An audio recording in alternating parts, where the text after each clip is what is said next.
Man prieks ir uzrunāt jūs šajās jaunajās, daudzšķološajās, dažādu iespēju pilnajās KIM telpās, kas var būt gan tilts uz kārtējo izdegšanu, gan kaut kā jauna sākums, jo telpas ir iegūtas. Šīs dienas sarunas tēma ir radošā sektora izdegšana. Un tieši tāpēc mēs esam, kā saka, apvienojuši spēkus 3 organizācijas kopā.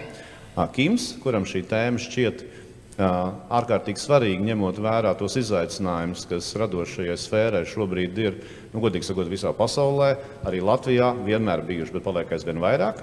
Mākslas un kultūras portāls artterritory.com, kur māksla un radošums ir pamatfokus, un Veselīga Latvija, kuru pārstāvu es kā dibinātājs un Ilze kā dibinātājs, jo mūsu mērķis savukārt ir mēģināt palīdzēt cilvēkiem tik galā šobrīd, kad dzīve notiek vēl intensīvāk un saglabāt šo līdzsvaru, šo mentālo veselību. Un tieši mentālā veselība radošā sektora izdegšanas kontekstā bija tas, kas apvienoja mūs, kad mēs ar Zanu Čukstānu un Nunu kopā vienojamies šo diskusiju veidot. Tā kā cerams, ka jūs sadzirdēsiet kādas sev arī noderīgas atbildes, jo, kā jūs saprotiet, gaismu tuneļa galā mēs nesolam, finansējums mākslē pēkšņi nav nokritis no gaisa, nekādas radikālas izmaiņas nav gaidāmas, kā saglabāt veselo saprātu, līdzsvaru, tas ir tas, kā mēs drīzāk mēģināsim šodien runāt. Un Kaspar, sākšu es ar tevi, jo, kā arī mēs pieteikumā rakstījām, tavs ieraksts sejgrāmatā vai Facebookā, kur tu atklāti stāstīji, ka aptuveni entos gadus tu esi vadījis šo mākslas telpu galeriju un, godīgi sakot, pamazām jūties izdedzis, bet vienlaikus tev ir šī sajūta, ka pamest jau arī nevar.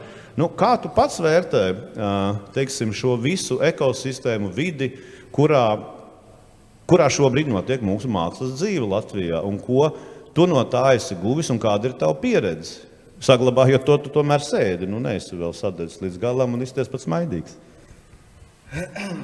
Jā,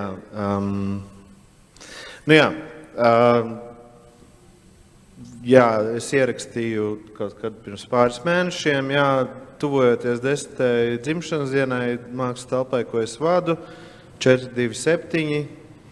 Es sapratu, ka tā kaut kāda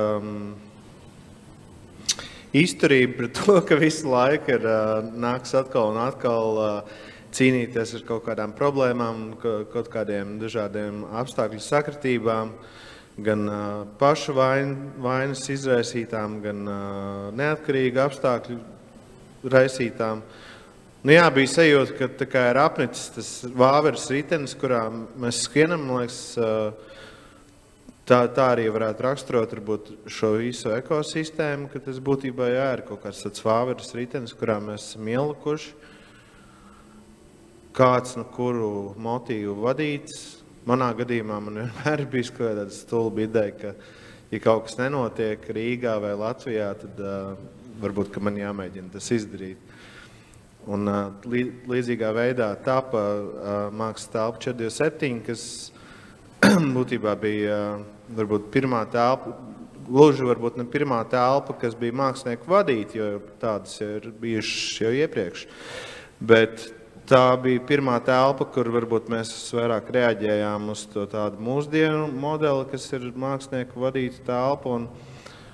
Un tā vēlme bija vienkārši kaut kā miedarboties ar pasauli aktīvāk. Un tā joprojām ir vēlme, un joprojām sadarbība ar māksliniekiem vienmēr ir vienkārši burvīgākā pieredze, bet tam visam pa vidu ir tik daudz soļi, kas jāizdara, visi projekti, atskaites un tad visādas problēmas un vēl paralēli aizmirst pieminēt, ka es esmu arī mākslinieks. Un tad mēģināt tos savus mākslas darbus kaut kā arī turpināt ražot un domāt par mākslas kaut kādām problēmām.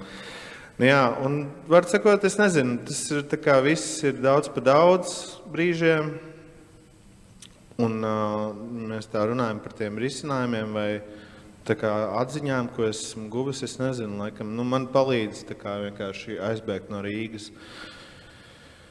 kaut kur citur un paskatīties uz mākslu kaut kur citur un parunāties ar cilvēkiem kaut kur citur, jo galā arī tā mākslas ekosistēma īstenībā ir ļoti maza, ko pietiekami ātri, jebkurš var saprast, ka visi viens otru pazīst, visi zina to kopējo kaut kādu sajūtu, man liekas, tā, es tieši šodien runāju ar vienu meiteni, kas agrāk strādāja Laikmetīgajā mākslas centrā, un viņai nebija īsti pat tur nekā jāpastāst par to savu pieredzi. Viņa pietika, ka viņa pateica, ka jā, es esmu arī nostrādājis Laikmetīgajās mākslas centrā kā projektu vadītāja. Un tajā brīdī es sapratu visu to, ko šie pāris vārdi nozīmē, ko tas sevi ietver. Jā, un es nezinu, man nav nekādu beigot tādu risinājumu, un joprojām ir tā sajūta, ka tas ir jādara, bet tur jau arī tā kā cīņa ar saviem personīgiem. Mēs iesim vismaz vēl 2. vai 3. aplī, iespēja būs runāt, un pēc tam arī brīvākā formā vienkārši pirmo es iešu, katram došu, saku savu vārdu. Roli, tu būsi nākamais, es atļaušos tev tā saukt par Oli, jo mēs esam pazīstami ļoti sen, un arī tev vienā no intervijām ar Territory.com, un tur arī ar Unu kopā grāmatu taisīt, tu diezgan atklāti arī runā par šo šavu izdegšanu, un es pat varēju nemeklēt fragmentu no intervijas, jo vakar, kad Una tev prasīja, kā tad ir, vai es gatavs, teicu, es atkal esmu izdedzis, ja? Bet tev, varbūt, ja Kasparam bija šī misija kopt šo telpu, kas, protams, uzliek papildus slogu, tev, manā izpratnē, ir misija kopt tik daudz žanrus. Tu tāds multimākslinieks esi, ja, un tu dedzini sev visā pa īstam, ja, un kā tu pats vērtē, kas tev ir tas izdegšanas cēlonis, ja tu viņu atpazīsti sevī? Jā, sveiki. Jā. Pirmkārt, negribu pateikt, ka tas izdegšana ir tāds vārds, ko es mētājos. Tas nav, bet tas cēlonis laikam ir tā mūsu eko vide atkal. Mēs tā kā dzīvojam un mēs tā kā pētam.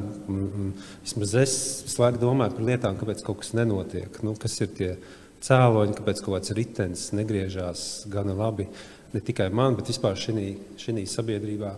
Un kāpēc ir tādas pārdegšanas, kā kaut vai jebkura institūcija, kur mokās vai cīnās ar birokrātiju, vai jebkurš mākslinieks, kurš cenšas radīt izstādi, kas bija arī mūsu pieredze pagājušā gada vasarā, ka mēs ar tādu vilinājumu tikām iesaistīti vienā izstādes tapšanā, kur kā reiz procesā radās šīs īstās grūtības. Saprast, ka īstenībā tur nav finansējums un viss savādāk. Un tad tajā brīdī tu sāc domāt, jo izstādes sadaļa bija par to procesu, kas atkal bija novērts pie domāšanas, tiekoties dažādu citu žanru vai jomu cilvēkiem. Pat reizēm ir bijis, ka tu ar dizaineru tiecies no cita sfēras, piemēram, interjeru dizainers, kurš pilnīgi viņam nav izpratne, kā darbojas apģērba dizainers vai ko dara mākslinieks, vai tie procesi, kam iet cauri, sākot fiziski un pat emocionāli. Un tad, es saprotu, ka lielākā lieta, kas to turpina, ir tā mūsu savstarpējā pat neizpratne. Un skaidrs, ka mums nav laika iedziļināties cits citā ļoti, ļoti, bet tāpat brīdī mēs varam atrast šīs dažas nianses, kuras nepārtraukti atkārtojas, un mēģināt viņas pamainīt vai apzināties un iznīdēt vai kaut kā tam līdzīgi. Jā, un tad tā interese ir vēlreiz bijusi, jā, kā tu saki, manas izdegšanas pamats ir nepārtrauktā vēlme darīt plašu spektru. Jā. Tas ir dizains, tā ir vizuālā komunikācija, atrast to savu valodu caur mākslu, caur dizainu. Tāpat brīdī tā ir kaut kāda komunas piesaiste, attīstot radio. Vai, tie žanri ir plaši. Un tad kādā brīdī tas viss atdurās pret kaut kādu birokrātisku stulbumu, ka tev vienkārši vairs neko negribās darīt. Tā kā nolaižās rokas. Un kā reiz Una vakar arī prasīja par to visu, un es tieši biju nomaksājis kaudzi ar rēķiniem, un tu saproti, ka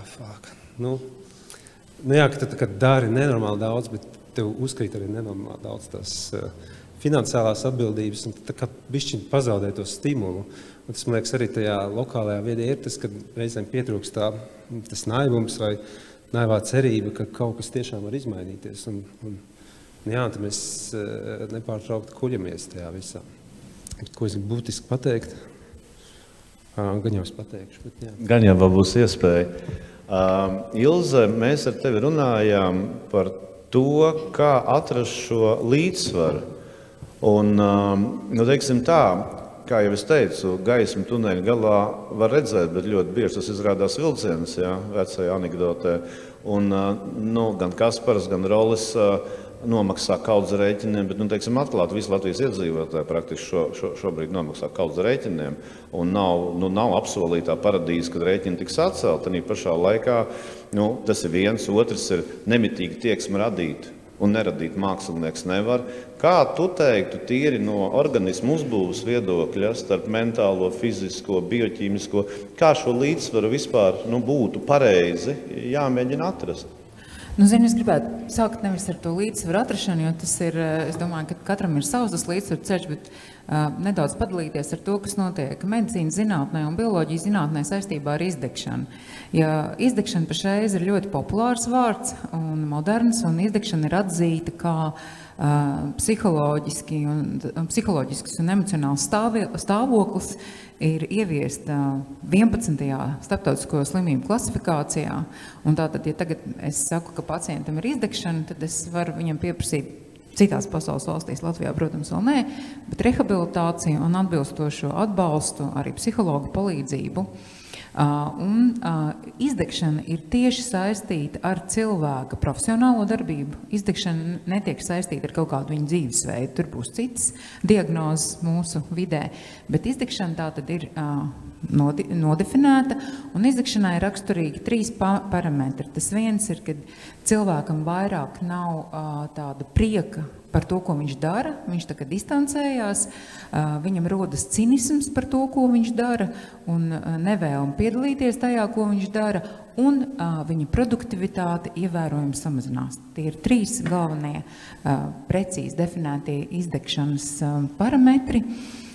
Un jāsaka, ka radīšanai un mākslai ir ļoti svarīgs tāds stāvoklis, ko mēs saucam par cīņas un lidojuma stāvokli, jo tad ir daudzi mūsu hormoni ir ļoti plašā tādā koncentrācijā mūsu asinīs, ir tās lidojuma sajūta, un tu vari radīt.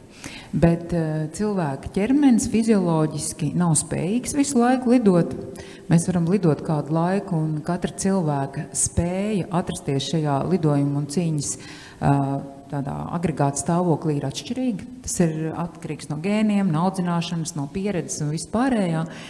Un ir interesanti tas, ka šajā stāvoklī cilvēks arī neslimo. Kāpēc? Tāpēc, ka jau pirms vairāk nekā 90 gadiem Valters Konauds atklāja, ka ja mums izdalās šie stresa hormoni, adrenalīns un noradrenalīns, arī daļai kortizols, tiek bloķētas visas imunās sistēmas šūnas. Mums nav laika slimot, mums nav laika domāt par vīrusiem, mums ir jāuzglezno, mums ir jārada jauns mākslas objekts, jauns projekts, jārada izstāde. Bet tu to nevar darīt bezgalīgi. Tas ir viens. Un otrs, tev ir jāredz arī jēga, jo, ja parādās rutīna, tad šīs rutīnas gadījumā mums viens cits neirotransmiters glutamāts, kas pašreiz ir arī tāds moderns un arī jaunieši arvien vairāk interesējās par šo neirotransmiteru, jo viņš ir tāds iekšējā tāda ekstātiskā prieka neirotransmiters. Viņš izstrādājās tad, ja tavi uzdevumi ir grūti un tu dari kaut ko jaunu. Tāpēc es absolūti saprotu, kāpēc viņš grib dažādas lietas darīt, jo ja tu dari visu laiku vienu un to pašu, it kā tas darbs varbūt nav tik grūts, bet tev neizstrādājas tas glutamāts un tu nevari atkal būt tik radošs un sevi iepriecinoši tajā darbā. Tā kā šie pētījumi ir, skaidrojumi ir ļoti interesanti arī, ka izdegšanas gadījumā ir pētīts gan sievietes, gan vīrieši, un visiem ir atklāts tas, ka cilvēkiem, kuri izdeg, kuri sevi definē, ka viņiem ir izdegšana, viņiem tiek atrasti tādi iekaisuma citokīni asinīs. Tā kā mēs mēģinam no medicīnas un bioloģijas puses saprast, kas tad notiek, bet laikam tas organisms tomēr tā kā arī bremzē, tā kā mēģina nobremzēt to visu. Bet tās vairākas atziņas, ko es gribu teikt, ka mums iespēja ir lidot un cīnīties, un to procesu lidot un cīnīties ir iespēja pagarināt ar zināmām prasmēm. Ja mēs to savu mentālo darbu mēģinam padarīt dažādāku, tad mūsu spēja neizdegt ir ilgāka arī dzen. Un katrā ziņā visvairāk no izdegšanas cieši A-tipa personības un arī cilvēki, kuri ļoti emocionāli labīli, kuriem ir svarīgs citu cilvēku novērtējums. Tās ir tās divas personību grupas, kas no izdegšanas cieši visvairāk. Tas tā īsumā par fizioloģiju. Paldies! Es teiktu, tas bija īsumā, bet ļoti izsmeļoši īsumā, jo tas, kad izdegšana ir atzīta arī par konkrētu jau slimību, jā, pie tiem simptomiem, fizioloģisku stāvokli, bet kas atbilst jau konkrētiem šiem 3 tevis minētajiem faktoriem, tad pašā laikā, teiksim, tas, kā tu Rols saka, tu bieži saka, es esmu izdedzis, tas visbiežāk nav tā, ka cilvēks atzīst, ka viņš pats ir slims, viņš jūt simptomus. Bet, Nil, tev ir darbs ikdienā, pārsvarā, es teiktu, ar jauniešiem, laikam, tu vari palabot, ja man nav taisnība. Tur šis stāv, teiksim, mēs šodien runājam par izdegšanu radošajā sfērā. Bet, ja godīgi, Latvijā gandrīz katrs uzskata sev par radošu personību. Ja? Un savukārt jaunieši būtībā ir radīti, lai radītu, viņi ir radoši. Un kādi ir tie tavi novērojumi? Ko tev cilvēki saka? Kas ir tas, kas viņus ved? Varbūt tālāk arī uz nepareizām izvēlēm, varbūt uz bēgšanu no realitātes, varbūt aiziešanu pavisam no realitātes. Ja? Varbūt kādu tev vērojumu par šo? Tev mikrofonu. Par vārds pusaudzis, tas angliskais vārds adolescent, un viņš ir no, es te varu nokļūdīties, viņš šķiet no grieķu saknes, kuram viena nozīme ir smirdēt, un otra nozīme savukārt ir degt. Kaut kas ir par pusaudzību un degšanu. Bet es varu atgriezties pie šitā tavu jautājumu tajā 2. vai 3. raundā, jo es kamēr klausījos un vienkārši... Es zinu, ka esmu uzaicināts kā terapeits, lai pateiktu, kā neizdegt un visu šīs lietas, bet es iesāktu ar kaut ko no drusku citas puses. Es gribētu iesākt kā marksists. Es neesmu marksists, bet es gribētu no marksisma pozīcijas. Tāpēc, ka man liekas, ka ja mēs domājam par izdegšanu, tur ir kaut kāda saikne ar kaut ko līdzīgu, ko Marks aprakstīja, kāpēc cilvēki kapitālismā ir šķietam it kā pelna aizvien vairāk un dzīvo aizvien labāk, bet jūtās aizvien sliktāk. Tā ir tāda tēma. Un es domāju, mēs visi piekritīsim, ka droši vien tur izkalt Dāvidu no marmora vai uzgleznot Siksta kapelas griestus, nodarboties ar radošām darbībām vienmēr bijis relatīvi laikietilpīgs, teiksim tā. Laikietilpīga nodarbe. Un droši vien, ka tās sociālās hierarhijas, kuras tajā laikā vajadzēja menedžēt, un finansiālās prasības, un tostarp rūpes par savu fizisko un mentālo veselību, šiem nekad nav bijušas, tā vienmēr bijusi problemātiska zona. Bet es domāju, ka ir kaut kas par tēmu, ka mākslinieks, līdzīgi kā Marks galvenā kritika, tad darbiniekam zūd viņa saikne ar viņu darbu radīto. Kurpnieks rada kurpes, un tad viņš strādā rūpnīcā, un viņš rada arī kā tās kurpes, bet viņš vairs nejūt saikni ar savu darbu. Viņam pazūd kā jēga. Un man šķiet, ka kaut kas šeit iezīmējās, jo tas, kas parādās pa starp, ir birokrātijas sistēma, birokrātija, kultūra kapitāla fonds, kāds simbols, kā rūpnieciskošana mākslas, projekta māksla, un par ko mēs arī zinām. Man šķiet, ka tajā ir kaut kāda tēma par to, kā zūd šī tiešā saikne, pa vidu parādās kaut kāda diezgan daudz pastarpinājumu birokrātiski, tu minēji arī, un tas darbs aizvien attālinās no mākslinieka, un pa vidu viņam ir dažādi filtri, un tas jēgas jautājums, ka kļūst aktuāls. Bet otrs vēl gribētu piesaukt, ir tāds Pauls Gudmans, viņš bija ļoti populārs 70. Amerikā. viņš viens no geštāla psihoterapijas arī pamatlicējiem. Viņam bija tāda interesanta tēze, ka sabiedrībā mums visiem mēs veidojam kaut kādus dīlus ar sabiedrību. Un kapitālisms ir labs tādā ziņā, jo viņš atļauj tev izveidot šādu dīlu. Es ļoti smagi strādāšu, es ļoti smagi mācīšos, es pavadīšu daudz stundas darbā, un es dabūšu daudz naudas, un es dzīvošu, respektīvi, man būs daudz materiālajā labuma un sociālajā nodrošināšana visu.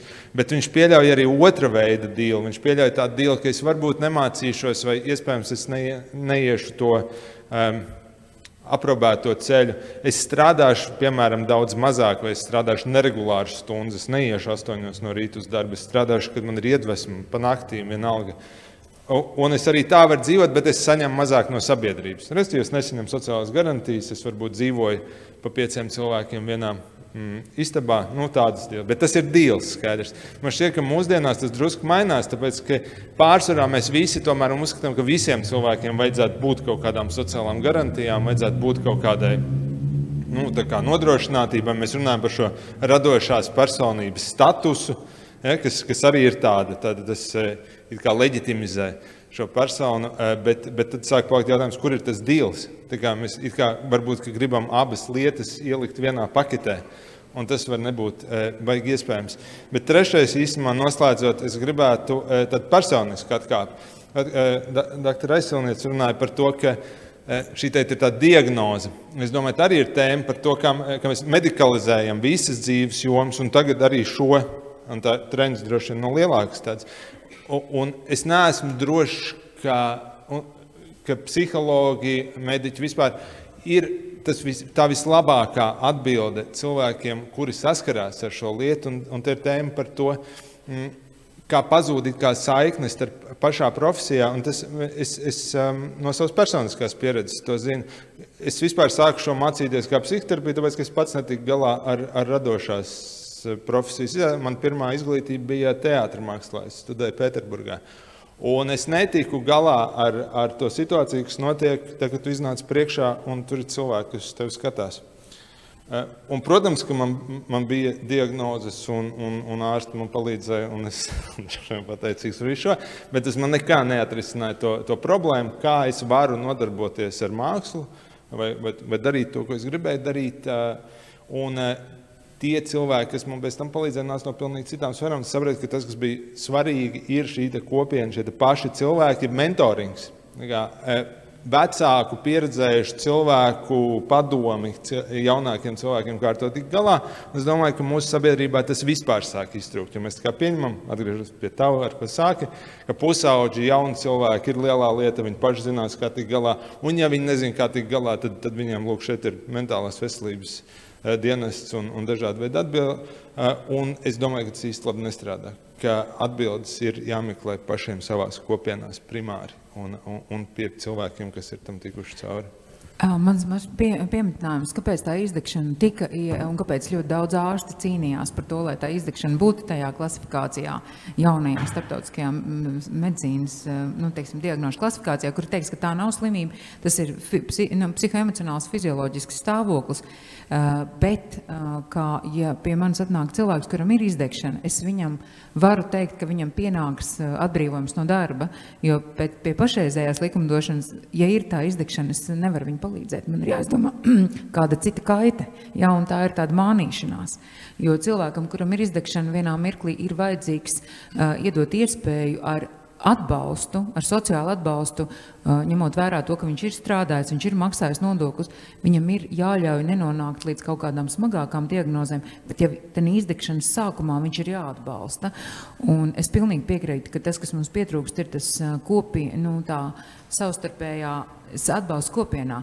Un arī te ir tas jautājums par ģimeni un ģimenes paudzēm un pieredži nodošanu un varbūt arī tādu jauniešu vidū to, kāda notiek šī komunikācija un kā mēs mēģinam pastāstīt par savām emocijām viens otram un cik godīgi mēs tajā esam. Te ir vēl viena tāda problēma. Būtībā te jau var arī teikt, ka es neizmantošu latīņu sakni, deg, kas smird un tā tālāk, jo ja deg, tad jau smird parasti, bet pusaudzis, tā problēma ir, ka mums nav pieaugušo. tā problēma, ka tie mūžīgie bērni šobrīd ir pilnīgi visur. Ja? Un dzīve tāda ir, jo, kā tu pareizi teici, jā, tad, kad Dāvids bija jārada, vai Siksta kapela, vai teiksim, piramīdas bija jāceļ, nav jau tā, ka cilvēks smagi nestrādāja. Manuprāt, ir tas dīls pazudis kapitālismu par to, ka tu smagi strādājot kaut ko dabūsi sevišķi šobrīd, jo šobrīd vairs nav garantijas nekādas. Un es pat vēl neaiztēšu Pandoras lādi ar mākslīgo intelektu, kas mums vispār visu sagaida. To mēs atvērsim, būs diskusija ilgā garumā. Bet man patīk tā ideja arī par to mentoringu vai atbalstu un varbūt arī ierastās vidas pamainīšanu, bet varbūt citā mērogā. Kaspars jau pieminēja šo, ka viņam palīdz aizbēgšana no Rīgas. Viņš ar to vairāk domāja nomainīt, teiksim, citu ekovidi, nezinu, es domāju Parīzi vai kādu, kur varbūt kultūras dzīve rit mazliet savādākā sistēmā. Bet otrs ir arī daba, kas vienmēr Ilze ir mūsu veselīgs Latvijas diskusijās stāvtēm, bet šoreiz arī tev ir bijusi izdegšana. Arī tu jau godīgi esi teikusi, jo tu jau neesi tikai, kā saka, māte daba, tev ir tavu projektu, tu arī strādā daudz projekts, tu mēģini viņiem rast finansējumu, tu arī nevar apstāties. Un arī reizēm ir šī izdegšana. Kas tad tev palīdz un kā tu varbūt kaut ko no tā var ieteikt arī citiem? Es varu pateikt, ka tās mans laikam iemesls, kāpēc bija man šī izdegšana un diezgan smaga, bija tas, ka es konstanti hroniski nemāku pateikt nē. Vienkārši nemāku. Un īpaši, ja man vēl iedeva kādu projektu, kur glābt pasauli, tagad visi tiem nav naudas, visi dari pa velti, es vienkārši metos momentā. Viss nav nekā labākā man trigera. Un tas, protams, konstanti nevar būt, jo tev ir tavas fiziskās vajadzības, tavas emocionālās vajadzības un viss cits pasauli glābt ir labi, bet laikam ar zināmā robežām. Un te jāsaka, ka Ilze jau pieminēja, kad ir brīnišķīgi, ka jābūt blakus cilvēkiem. Un man to pirmo grūdienu, kad es sapratu, ka ir jau sūdi, es teicu, es zvanīju Ilzei, Ilze man ģimenes ārste, un es teicu, Ilze, man šķiet, ka es sūdu, es paskatos uz pirkstu, man trīc rokas, es raudu ne par ko, es vienkārši, ir dimbā. Un Ilze teica, viss tevi jārunā un parunā, un tevi jāpaņem brīvs laiks. Un vadot uzņēmumu, vadot Ainava arhitektūras uzņēmumu, kurā ir 12 Ainava arhitekti tagad, un to es vienmēr bijis par visu atbildīgs, tagad pateikt, kā es tagad pazudīšu uz kaut kādu laiku un neko nedarīšu, nolikšu telefonu malā, izslēgšu un aizbraukšu kaut kur projām. Un tas man bija milzīgs īstenībā pašai saņemties un pateikt, atlaist visu to savu kontrolu frīku. Un to kontrolu frīku es vēl joprojām mācos atlaist, bet tad, kad es to pateicu kolēģiem, ka ir slikti, vai jūs man varat palaist vismaz uz mēnesi prom. Un kā lai saka, tas, kas man bija vislielākais pārsteigums, un tas izklausīsies smieklīgi, bet viņi visi bija saprotoši. Un viņi visi saprata, ka jo tad, ja tu sāc kliegt, viņi jūt, ka tu paliec nervos, tu vairs nekontrolē ne savas emocijas, neko. Tad viņi man palaida, un ticiet man, es aizbraucu mēnesi projām, vispār man neviens nezvanīja, visi viņi mani respektēja un teica, un izrādās pasaule, nesabrūk, vai ne? Un tad, kad tu atklāji to, ka izrādās pasaule var arī funkcionēt bez tevis, tev nav jābūt visā iekšā, tu neesi par visu atbildīgs, tad tu sāc paskatīties uz to, ok, labi, kā tad ir. Un nākamais, es varu atzīt, jā, tās manas darba spējas pēc tās bedres nav atgriezušās, galīgi nav atgriezušās, viņas ir aptuveni 40-50% no tā, ko es varēju izdarīt iepriekš. Un tas vienkārši ir pieņemt, un tas ir tas nākamais grūtākais solis pieņemt to, ka tu īstenībā vairs nevari izdarīt tik daudz, cik tu varēji, un sākt pamanīt tās lietas un iemācīties pateikt, turpināt saprast, ka tev ir jāiemācās pateikt nē, iemācīties nestrādāt pa brīvdienām, nestrādāt naktīs. Tā ir milzīga disciplīna, un tas ir tas, ar ko es cīnījos diezgan ilgu laiku, pasakot nē. Pasakot, brīvdienas ir man, nevis ne maniem klientiem, nekam citam, bet brīvdienas es pavadīšu kopā ar ģimeni vai ar saviem draugiem, vai darīšu patiešām to, ko es gribu. Tas arī prasa kādu laiku. Nestrādāt naktīs konkursus, arhitektūrā, Ainava arhitektūrā klasika, mēs diezgan daudz strādājam konkursus. Nē, mēs birojā vairs nestrādājam pa brīvdienām, mēs nestrādājam naktīs, mēs sevi ļoti, ļoti cenšamies disciplinēt. Un izrādās, ka tomēr tad, kad tu arī nav pasaule atkal nesabrūk. Un tā ir tā katrs tas solīts mazais, ko te uz priekšu, ka tu saproti, ka pasaule nesabruks, jā. Un tad iemācies tos nākamos soļus. Tad, kad tu kaut ko vienu aptver, tad, protams, tu minēji dabu, arī man ir ļoti svarīgi, es braucu uz laukiem, man ir svarīga būšana laukos. Es arī šobrīd, piemēram, cenšos piekdienās neorganizēt nevienas sapulces. Tas man arī milzīgs solis, tas it kā izklausās, bet piekdienās es nedaru. Es strādāju, bet man nav nevienas sapulces, netiekos ar cilvēkiem. Es vienkārši pasaku, ka piekdienas ir manas dienas, kurās es neredzu nevienu cilvēku, darba cilvēku. Un arī izrādās atkal pasauli nesabrūk. Ja?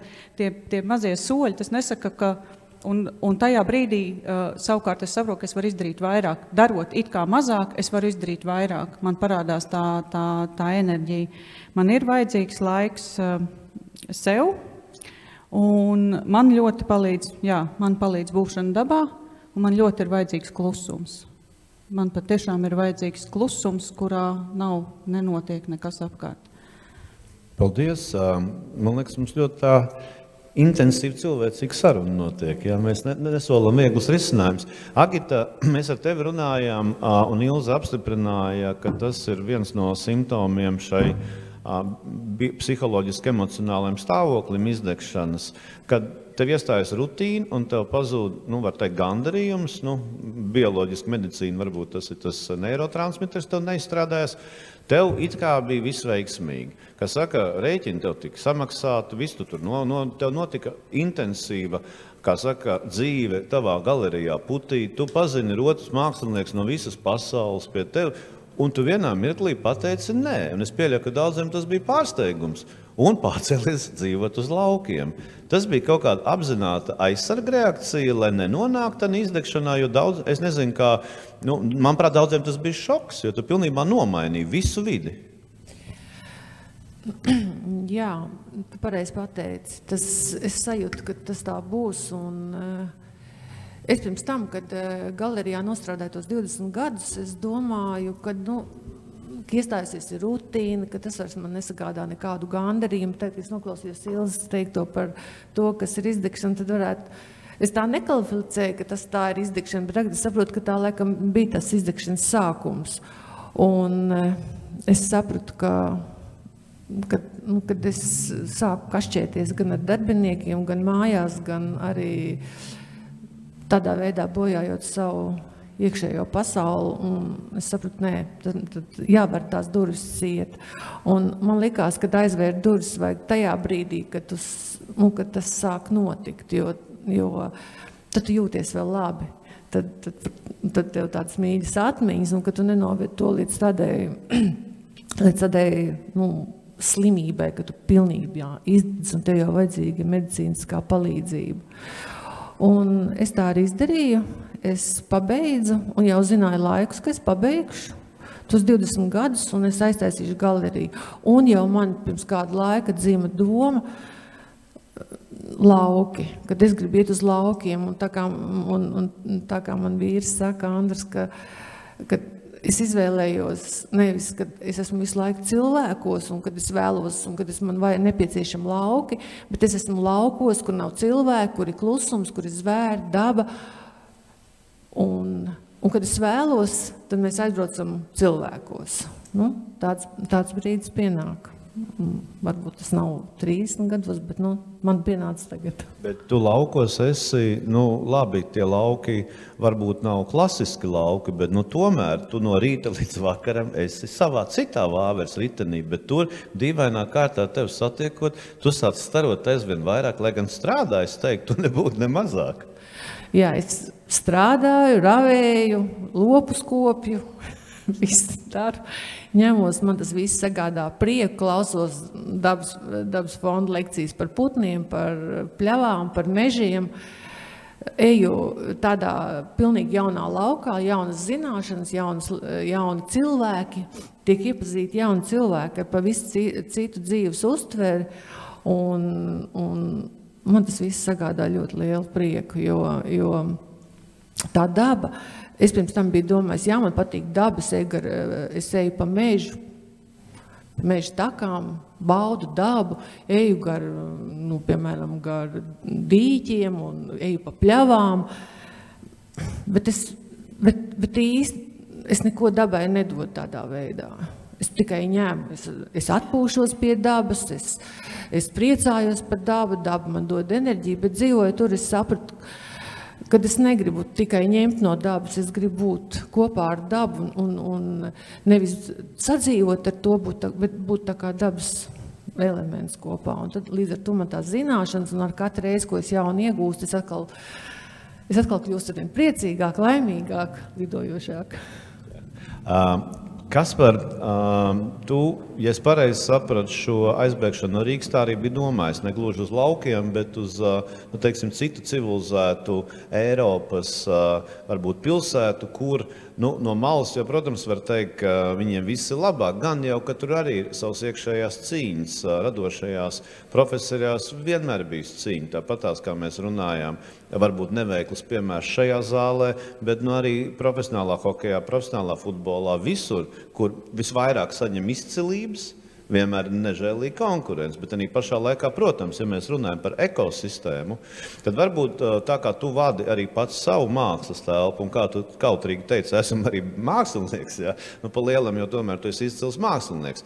Kā tev liekas, ko mēs vispār, vai vajag kaut ko darīt valstī, jo tomēr Eiropas civilizācijā, vismaz beidzamos laikus, vienmēr ir bijis pieņemts, ka valsts, kas sev uzskata par pietiekami attīstītu kultūru un mākslu, vienmēr finansē, jo tas ir daļa no tā, kas mēs esam, bez tā tas mēs nebūtu.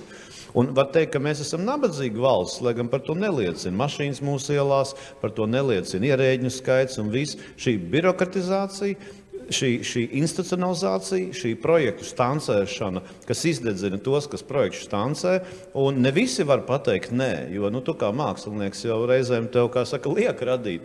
Vai tu redzi kaut kādas vispār iespējas kaut ko mainīt, vai mākslas akadēmijā, varbūt mācīt mārketingu paralēli, vai nevajag darīt neko? Tev ir daudz par šo tu esi runājis, bet tev ir kaut kāds vispār viedoklis? Es tev iecelu par kultūras ministru uz mūžīgiem laikiem. Ko tu darīji? Emigrēt. Nē, man tu nopietni. Man tiešām, tur, man liekas, ir tik daudz visādas lietas saslēdzās kopā, visa mūsu senā un nesenā pagātne, un gan politika, gan cilvēku mentalitāte, gan tas, ka mēs esam ļoti maz un relatīvi tālu no centra. Visas tās lietas, kaut kā, to ekosistēmu noteikti veido, un vēl visādas lietas, kas to veido. Un es tiešām nezinu, vienkārši vairāk naudas, bet tas jau ir skaidrs, bet viņi īsti nenāk vairāk. Kaut kādā ziņā varētu teikt, ka tur varbūt arī ir kaut kāds tas nabadzības šarms, jo tomēr, man tā liekas, tas, protams, ļoti subjektīvi, bet man tā liekas, ka tajās pārtikušajās valstīs bieži vien ir daudz garlaicīgāk tā mākslas aina. Tur Holandē un Zviedrijā un vispār Skandināvijā, Ziemeļu valstīs. Parunājot ar Ziemeļu valstu māksliniekiem, viņi arī tādi, nav īsti priecīgi. Bet viņi nav varbūt priecīgi par to kultūras dzīvi un to kaut kādu piedāvājumu, bet atkal no otras puses viņi neiesprings par tādām kaut kādām ikdienas triviālām lietām kā rēķina un tam līdzīgi. Un tad ir grūti pateikt, it kā vajadzētu vairāk nav, bet tādā kaut kādā balansā, lai nav pa daudz. Bet, protams, tas viss tā fantāzija līmenī un tam līdzīgi reāli. Vairāk naudu tam pašam kultūra kapitāla fondam, bet, es nezinu, es neko nevaru prātīgi pateikt, diemžēl. Tad tu nebūsi kultūras ministrs mūžos, jo tu pirmais emigrēsi un otrkārt neko prātīgi nevar pateikt, es smējos.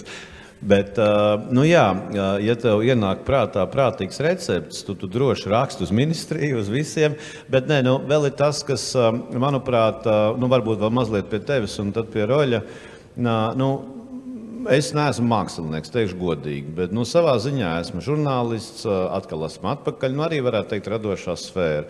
Ko es vēl piedāvāju izvēlēties apzināti? Iepriekšējā Veselīgas Latvijas diskusijā Arturs Virtmans, mākslinieks, viņš apzināti izvēlējies būt par mākslinieku, jo viņš negrib, ka viņam šakarē smadzenes, ka viņam nav jāstrādā no 8. Viņš pieņēma pretējo dīlu. Viņš negāja uz kapitālismu dīlu.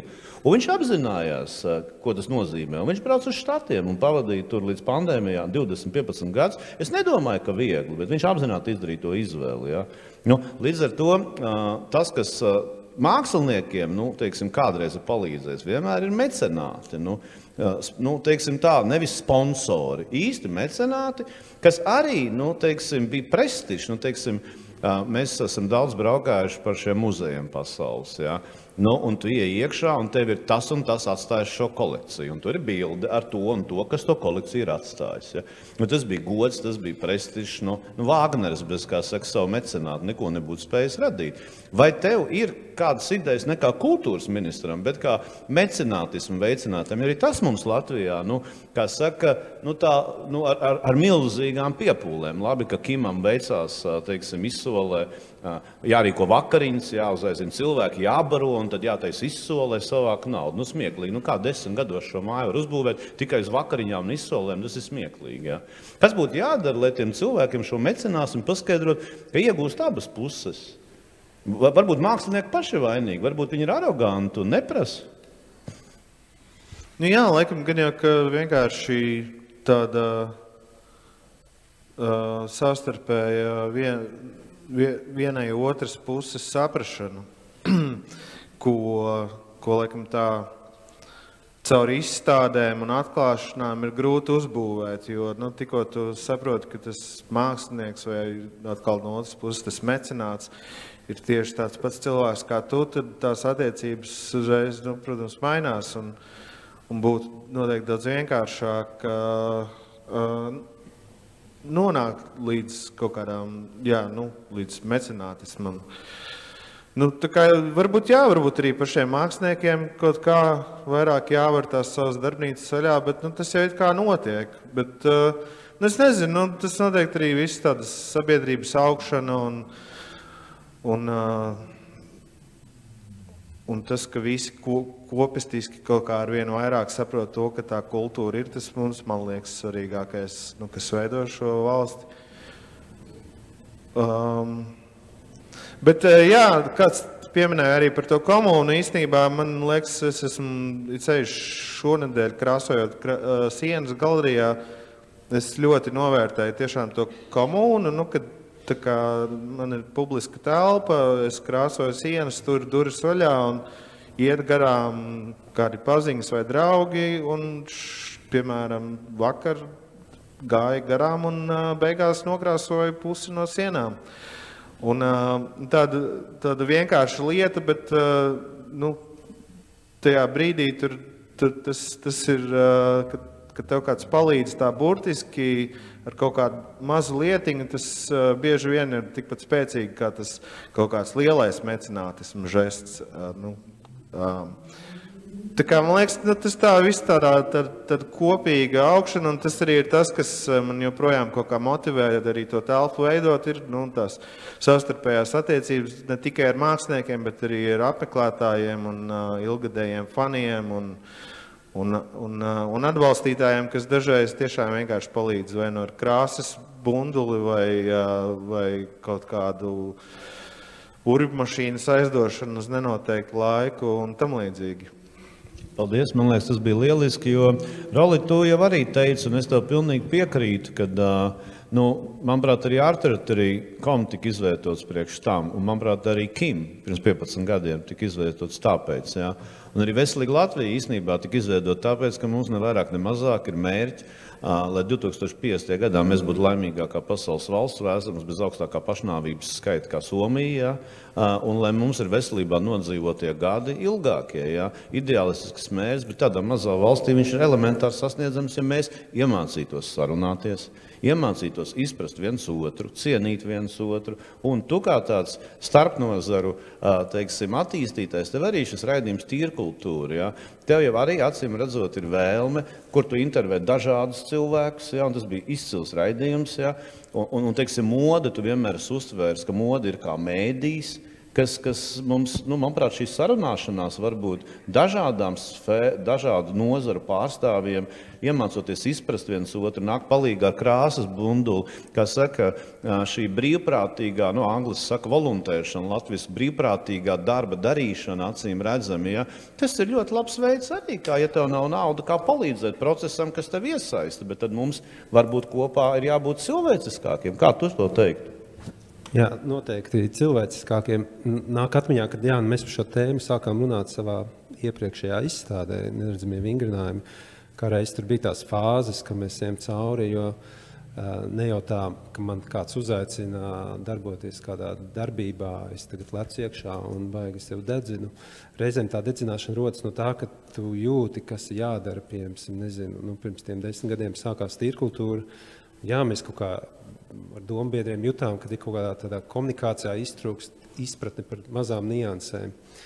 Un baigi bišķi raidījumi kaut kādā citādā formā, kas uzrunā.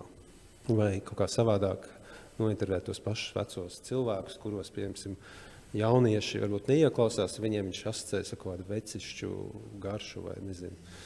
Vienalga, tas nav būtisks, bet jā, tajā mūsu izstādē mēs centāmies par šo tēmu runāt, jo tas ir redzams, kad apkārt mākslas, ne tikai radošajā paudzē, bet nozarēs ir šī problēma, kad jā, tā cilvēciskā izpratne reizēm iztrūkst. Jā, tur uztais izstādi, tev kāds samērā trūls studentisku uzskatu recenzents uzraksta stulbu recenziju, kas nekur nevirza, tad saprot, ka tā vide tiek nepārtraukti stutēta, degradēta un nav tāds kopējs mēķis kaut kā stutēt. Un tas piemērs, man ir piemērs, ko es gribēju pieminēt par to mecenātismu vai vispār izpratni, mēs arī gadu atpakaļ atvērām galeriju, ne burtiski atvērām, mēs inicējām galeriju vienā teātrī, mēs tā kā izveidojām skaistu instalāciju ar telpas koncepciju, un tad sarunājām, ka šī galerija var dzīvot savu dzīvi, kur arī nonāks citi mākslinieki, un tad kaut kādā vienā brīdī saproti, ka forša telpa, smuki izstāsta citi darbi viņā, un tas ir tā kā tavs iniciēts darbs, kurš ir palicis kā telpa, un tad tur smuki izstāsta arī citi darbi, un tad sarunā ar teātra īpašniekiem saproti, ka viņi nesaprot, ka tas ir tavs darbs, ka tu esi radījis to telpu, kurā viņi sāk saprast to mākslu. Un tad tas tāds konflikts, kad vakar bija smieklīgi, tur visu laiku gāja runa, kad vajag tā kā atsaucas uz to telpas koncepciju. Un teātris tā kā kategorisks ka viņi nesaprot, pēc kam vajag atsauc uz telpu. Un tad tas rada to izpratni par to, ka nav izpratnes par kaut kādām fāzēm vai situācijām, kas ļauj mums ieraudzīt mākslu, novērtējumu. Un tad nāk piemērs, man liekas, no kino industrijas, kur laikam ir savā ziņā tā nozare arī ļoti izdega, bet viņa ir kaut kādā ziņā izveidojusi to savu kultūru, kā viņa attīstās, kā viņa darbojās, un tā schēma ir tā kā saprotama. Un tad iespējams tur ir mazāk šīs lēkāšanas, kas varbūt ir mākslas vidē vai dizainā. Piemēram, man arī pirms tiem 10 gadiem braukājot uz Parīzi, tā viss tāda akla meklēšana, jo tev nav neviens tāds līdz šim paraugs, no kā tu vari mācīties vai ņemt šos piemērus un darīt kaut ko labāk. Tu pats kulies, sities, attīsties un beigās arī iemācies kaut ko. Un tad šī kino nozare, man liekas, tieši pierāda to, ka ne jau režisori iet būvēt šo nozari, tie producenti, cilvēki, kas māca sarunāties ar to mecenātisma galu, kurš varbūt ieklausās, un tad viņi sāk novērtēt to visu.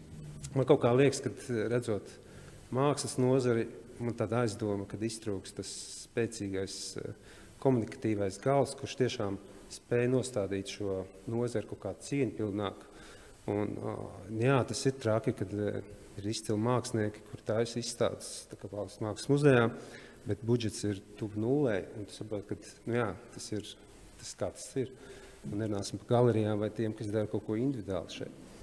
Bet es tā baigi plaši saraustīti, bet es ceru, ka saprast. Ļoti, ļoti labi, un es gribēju dot Ilzei vārdu, bet es Agitai, un pēc tam Ilzei, jo Agita, tu arī visu mūžu esi bijusi arī mecenāte, ne tikai mākslas telpas veidotāji.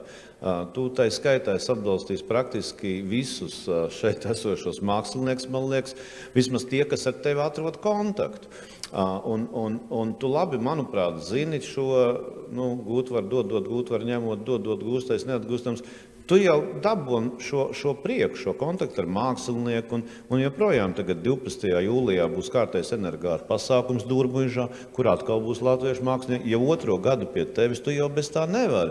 Un mēs arī ar Arteri esam ar tevi daudz runājuši, kā palīdzēt tiem cilvēkiem, kas nesaprot mākslu, varbūt tomēr atrast vismaz vai mākslu vai kultūru, atrast kaut kādu veidu, kā iet, kā tu teikt, jo tas acīm redzot ir sazobe starp abām šīm grupām, jo, tā laikmetīgā māksla var nevienmēr viegli saprotam, bet tikko iepazīst to cilvēku, kā teica Kaspars, vai teiksim, ko Rols saka, kas rada, tur bieži notiek kāda pārmaiņa. Ja satiek cilvēku ne tikai mākslinieki, bet arī no mākslas vidas. Un es varu teikt, tagad varbūt es arī varu pateikt, ka es ļoti pateicīgi, ka man ceļi saved kopā ar Unu, jo viņi bija praktiski mani skolotāji tai laikmetīgā mākslas pasaulē. Bet, ja runā par mecenātismu, tad, pareizi jau Rols teica, ka ir ļoti nepieciešama šī komunikācija. Un es domāju, ka māksliniekiem noteikti ir jāiet pie cilvēkiem un jārunā un jāstāsta, jo, protams, ka cilvēks strādājot, piemēram, uzņēmumā no rīta līdz vakaram, pelnot to naudu, viņš ir ļoti tālu no mākslas un nekad nevar zināt par māksliniekiem neko. Bet, ja mēs viņu ievelkam šajā mākslas pasaulē, pamazītiņām, tas ir pamatīgs arī darbs, tad ar laiku tas atmaksājās. Jā, paldies. Un Ilzai, tas, ko es tev gribēju prasīt, par šo došanu un saņemšanu atpakaļ, es nedomāju materiālistiskā izpratnē. Tu jau minēji, ka viens no izdegšanas iemesliem var būt tā sajūta, ko mūsu, teiksim, indiešu ezotēriskie jogas skolotāji teikt, trešā čakra ir izbalansēta. Tas ir, tu dod, un tev šķiet, ka tu nesaņem atpakaļ, bet tas arī medicīniski šis ir kaut kāds tas, kad tā došana rada arī kaut kādu pozitīvo, es pieļauju, no transmiteru kārtējo, vai to tu labāk pastāstīs, jo mēs zinām, ka ja mēs kādam palīdzam, mums automātiski kaut kas notiek, kaut kāds brīnums mūsos. Kas tas ir medicīniski vai vispār, kā tu to teiktu? Tas medicīniski būtībā tad, kad mēs atbalstam otru cilvēku un gūstam no viņa atzinību, protams, mums izstrādājās dopamīns, savu veidu, teiksim, nav jālieto kokaīns. Ja? Viens no veidiem. Teiksim, palīdz otram un nebūs jāšņauc. Tāda vienkārši ieteikums. Varbūt smieklīgi, triviāli, bet absolūti patiesība. Un vēl jau arī okstocīns, tas ir tas mūsu mīlestības hormons, kas izstrādājas. Tad, ja mirklī, kad piedzimst bērns, viņi ir ļoti daudz izstrādājas. Mirklī, kad mēs esam patiesi tuvu ar cilvēku, ar otru cilvēku, viņš arī izstrādājās un mums palīdz dzīvot un būt laimīgiem. Bet es gribu izstāstīt varbūt par to, ko mēs no pētījumiem zinām par izdegšanu. Un ko varētu darīt, lai tā izdegšana nebūtu. Un šeit ir divi veidi. Tas ir galvenais uzdevums mūsdienu cilvēkam, jebkuram. Vai tu esi mākslinieks, vai tu esi skolotājs, vai tu esi krāsotājs, ir svarīgi būvēt savu izturību. Šo te izturību pret izdegšanu. Un izturība pret izdegšanu ir divas galvenās metodas. Tā viena metode ir mūsu fiziskās aktivitātes, atbilstoši fiziskā slodze ikdienā, jo, ja mums nav šīs fiziskās slodzes, mūsu spēja būt izturīgiem samazinās, un tam ir arī daudz skaidrojumi. Tas ir viens. Otrs, ar fiziskā slodzi ir ieteicams, ja viņa ir brīvā dabā. Un arī darbošanās, par ko Ilze pagājušā gadā daudz rakstīja un stāstīja par to, kā darbs dārzā dziedina cilvēku, un tam ir daudz skaidrojumi. Un pavisam vienkārši skaidrojums ir tāds, ka Zemē dzīvo tāda mikobaktērija vaki, kuru vēl joprojām pēta, bet ir skaidrs tad, kad mēs ar viņu saskaramies ar to mikobaktēriju, ravējot bez cimdiem un rokoties pa zemi, mūsos izstrādājas serotonīns vairāk nekā, ja mēs, teiksim, nedaram to. Un tāpēc cilvēkiem bieži vien patīk pa tām dobēm rakties un stādīt, un brīžos mums liekas, ko viņi tur ņemās. Bet viņi ir laimīgi, un tur ir absolūti vienkārši bioķīmija pamatā. Un tagad, zinot Somijas visas problēmas, Somija ir izveidojusi programmu pirmskolas bērniem, ka viņi tieši dodas uz dārzu un darbojas dārzā. Vakar to man atsūtīja viens no maniem pacientiem, teica, Dev, noteikti šis ir jāizlasa, jo tas ir priekš tevis. Par meža dārza darbiem un pārējo. Jo, manuprāt, augi vispār ir mūsu draugi. Un, jo mēs esam kontaktā ar augiem, tas arī ir viens no veidiem, kā mēs varam sev palīdzēt un būvēt izturību. Bet ir vēl viena izturības, tātad bez šīm fiziskajām aktivitātēm dabas, kur patiesībā ir mūsu mājas, nevis mēs ejam dabā. Un vēl bezgalīgi būtiski ir veidot savu izpratni un tādu apzinātību. Apzinātība tagad ir diezgan arī jau daudz lietots vārds, bet tā apzinātība viņa ir dažādos veidos izmantojama. Un apzinātība un sevis izpratne cilvēkam var tikt veicināta caur radošu darbu, arī caur citu cilvēku mākslu un mūziku. Faktiski, ja es esmu, tehnoloģiju speciālists vai datorspeciālists, un man ir jau grūti tur visu laiku sēdēt un darīt vienu un to pašu, tad ejot uz mākslas izstādi vai ejot klausīties koncertu, sākot izprast, kā māksla rodās, es būvēju savu izturību pret izdegšanu. Un šeit es redzu milzīgu tiltu starp mākslas radošiem pārstāvjiem un citu profesiju pārstāvjiem. Vienkārši mums ir jāsāk apzināties, cik ļoti mēs viens otram esam vajadzīgi mūsdienu pasaulē, lai neizdegtu. Paldies, Ilze, izcili. Nil, tā kā tu pats vēlējies vairāk runāt kā marksists nekā psihoterapeits, tad paskatīsimies vēl tālāk to visu, jo šis senais teiciens know thyself vai pazīst sevi, manuprāt, nekad nav bijis tik svarīgs kā mūsdienās, jo cilvēks kategoriski atsakās sev pazīt. Un ko tu teiktu, kā psihes terapeits, kas patiesībā liksim mierā psihi, vai mēs vispār mākam saprast, kas ir mūsu prāts, kas ir mūsu ķermenis, vai mēs vispār vai mēs mākam sevi saprast, un tev ir ļoti daudz, es neteiktu pat pacienti, cilvēki, ar kuriem tu par šo runā. Ko tu domā, vai māksla, radošās profesijas, kā jau Ilze teica, tiešām nevarētu būt tas tilts, kas cilvēkam palīdz bez vielu lietošanas, bez nebeidzamām elpošanām, kur viņš pārelpojies, izstāsta kā animāls jau, es atveju, Wim Hofs jau šobrīd ir, out of order, ja, es atveju pa anglicismu, ja, un vienkārši varbūt tiešām vienkārši daba, un arī māksla un radošums ir tā atslēga, ka cilvēks var saprast, ka, mākslīgais intelekts ar robotizāciju kopā pāris gadu laikā varēs izdarīt to, ko 99% cilvēks tehniski dara, bet viņš nekad nevarēs būt radošs. Kā tu skaties uz šo? Jo tas arī tas stāsts par kapitālismu, marksismu, ja? Jaunā paradigma jau nāk, ja? Kā tu jūti tās sarunas ar jauniešiem? Kā tas tur iet? Bet var runāt arī kā psihoterapeits to, ko es tev pirmo jautājumu prasu izvēlies.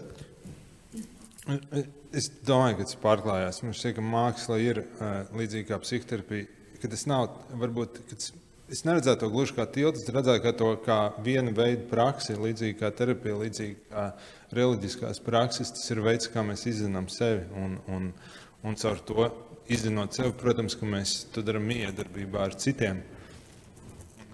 Droši vien, ka visi piekritīs. Es nezinu, cik ir bijuši psihoterapijā, bet visi noteikti ir redzējuši kaut kādu mākslas darbu vai dzirdējuši, kas ir viņas pīstam aizgrāvis. Un tā pieredze, mākslas pieredze vienmēr ir tāda, ka tā kaut ko pasaka par mani, tas kaut ko izmaina manī. Un tā ir tā īstā, vai tā, ar ko gribās salīdzināt. Protams, palīdz. Es nedomāju, ka tas jau tiks aizstāts. Palīdzēt citiem, protams, ir labi, bet es neesmu droši, ka tas spēs izkonkurēt kokaīnu. Ir anytime soon. Bet tā, protams, ka...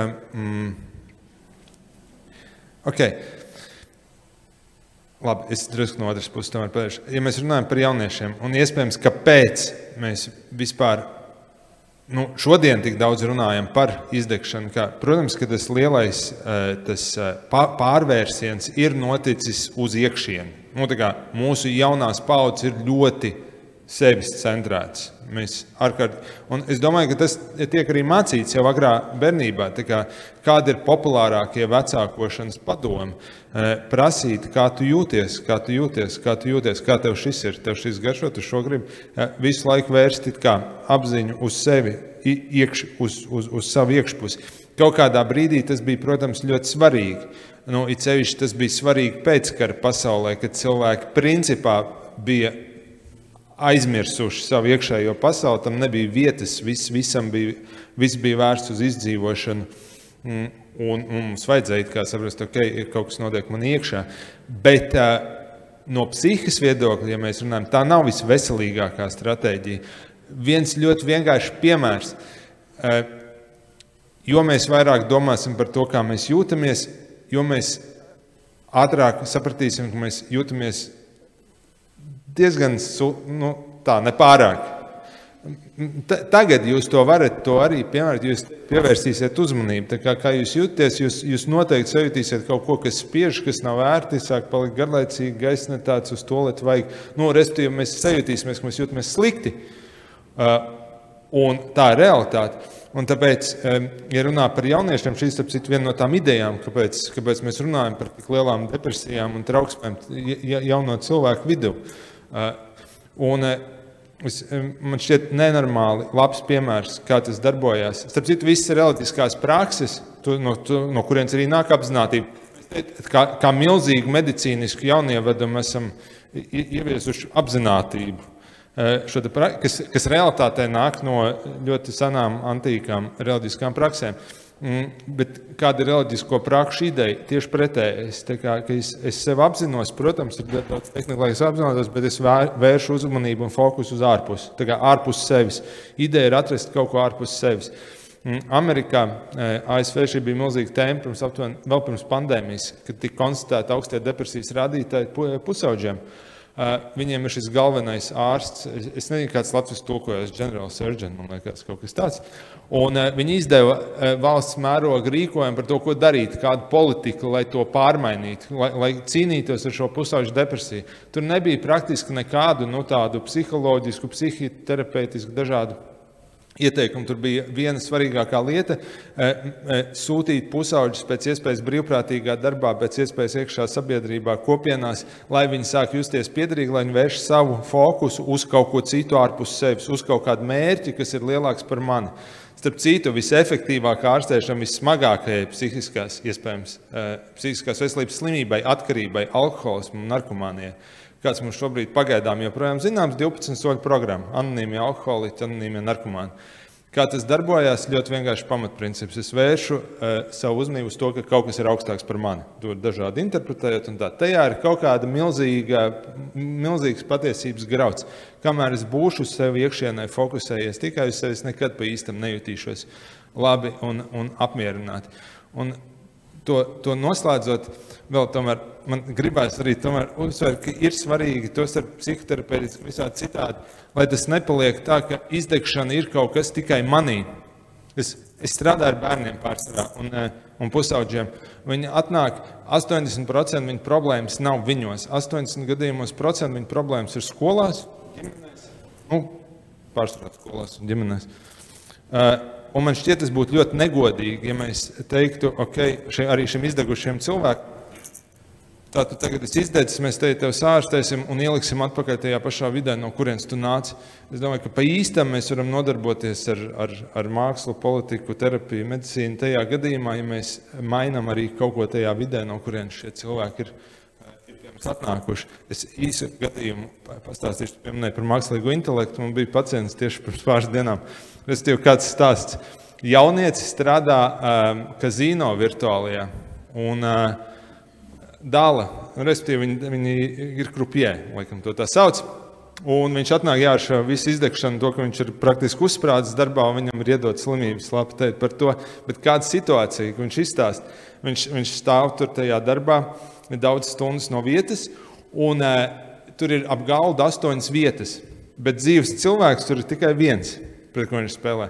Bet tāpēc, ka ir svarīgi to vienu dzīvot cilvēku tur noturēt, viņam apkārt ir vēl 7 mākslīgā intelekta boti.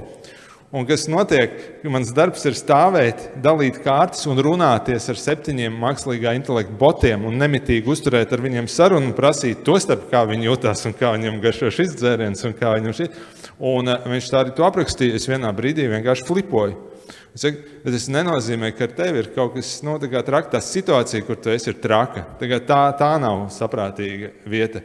Jā, tev tagad ir problēmas, tev drusku vajadzēs no tā atpūsties, bet tas nav tā, ka par viņu ir kaut kas nepareizs, tas ir kaut kas, un būtu pilnīgi bezjēdzīgi viņu sūtīt atpakaļ tajā pašā vidē, tur neko nemainot. Tas ir lieliski, jo mēs jau atgriežamies arī vēl un vēl pie tā paša. Kas, kā es teicu, arī veselīgas Latvijas idejas pamatā, ja mēs tik maza valsteņi, mēs jau no 2,6 miljoniem uz 1,6 esam palikuši šeit uz vietas, kas dzīvo pastāvīgi, jā? Nevis 1,8, kas mēs skaitamies, tepat vēl mazāk ir, jā? Un pat mēs nevaram kaut kā mainīt to vidi, un tā mainīšana jau noteikti var mums pašiem, tas ir protams, bet vienlaiks, arī iedrošinot tā, kā tu saki, nelikt to bērnu atpakaļ tajā vidē, klau, vide ir slima, pasakam, klau, mainam vidi, un Ilze, manuprāt, šie augi, kas Ilze jau arī otra Ilze pamatoja, ja, ka tas ir arī, kā saka, zinātniski pierādīts. Mans vecais tās profesors izrastais, tas ir aprakstīts. Tur ir iekšā šīs baktērijas, kas palīdz. Ja. Bet arī Kim pagalmā ir tavas augu dobes, un ar Renātu kopā jūs veidojāt Sporta pils dārzus. Un, teiksim, pandēmijas laikā mēs spilgti atceramies, ja, kad visi metās dabā. Visi sāk audzēt tomātus, savu medicīnu, bet kaut kas atkal, kā tu saki, noflipojās. Mēs atkal iegājām atpakaļ vecā kastītē. Ja? Varbūt karš nākamais, kas nāc pēc nauda tagad jāpelna, iesim atpakaļ kapitālismā mežonīgi. Ja? Bet, ja pie tās dabas mēs pieturamies mazliet ilgāk, laukos, mēs arī tagad dzīvojam pārsvarā laukos, teiksim, tā Mazirbē. Ja? Zin kā, mans kaimiņš, viņš nezina, kas valstī prezidents. Viņš ir kāda starpība. Man ciema pārdevēja ir gudrāks, ļoti atvainojos kā viena muzeja direktora īrijas, ko es runāju kaut kādā tur galerijas vakarā. Viņa visu zina, un viņai tas smaids, zina, kā atnāk. Kā mēs to dabu? Mēs Latvijā esam dabas cilvēki, mums ir daba visapkārt. Kā to varētu nākamo soli spērt, kad mēs kā sabiedrība sākam? Es gribētu precizēt, pagalma autora patiesībā ir Renāta Laksdiņa.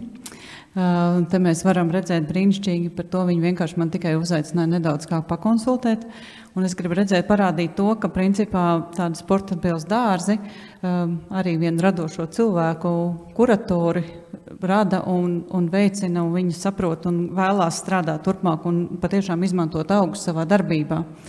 Otrs ir, kā reiz mēs reiz Renāti man uzdevu šo vienu jautājumu.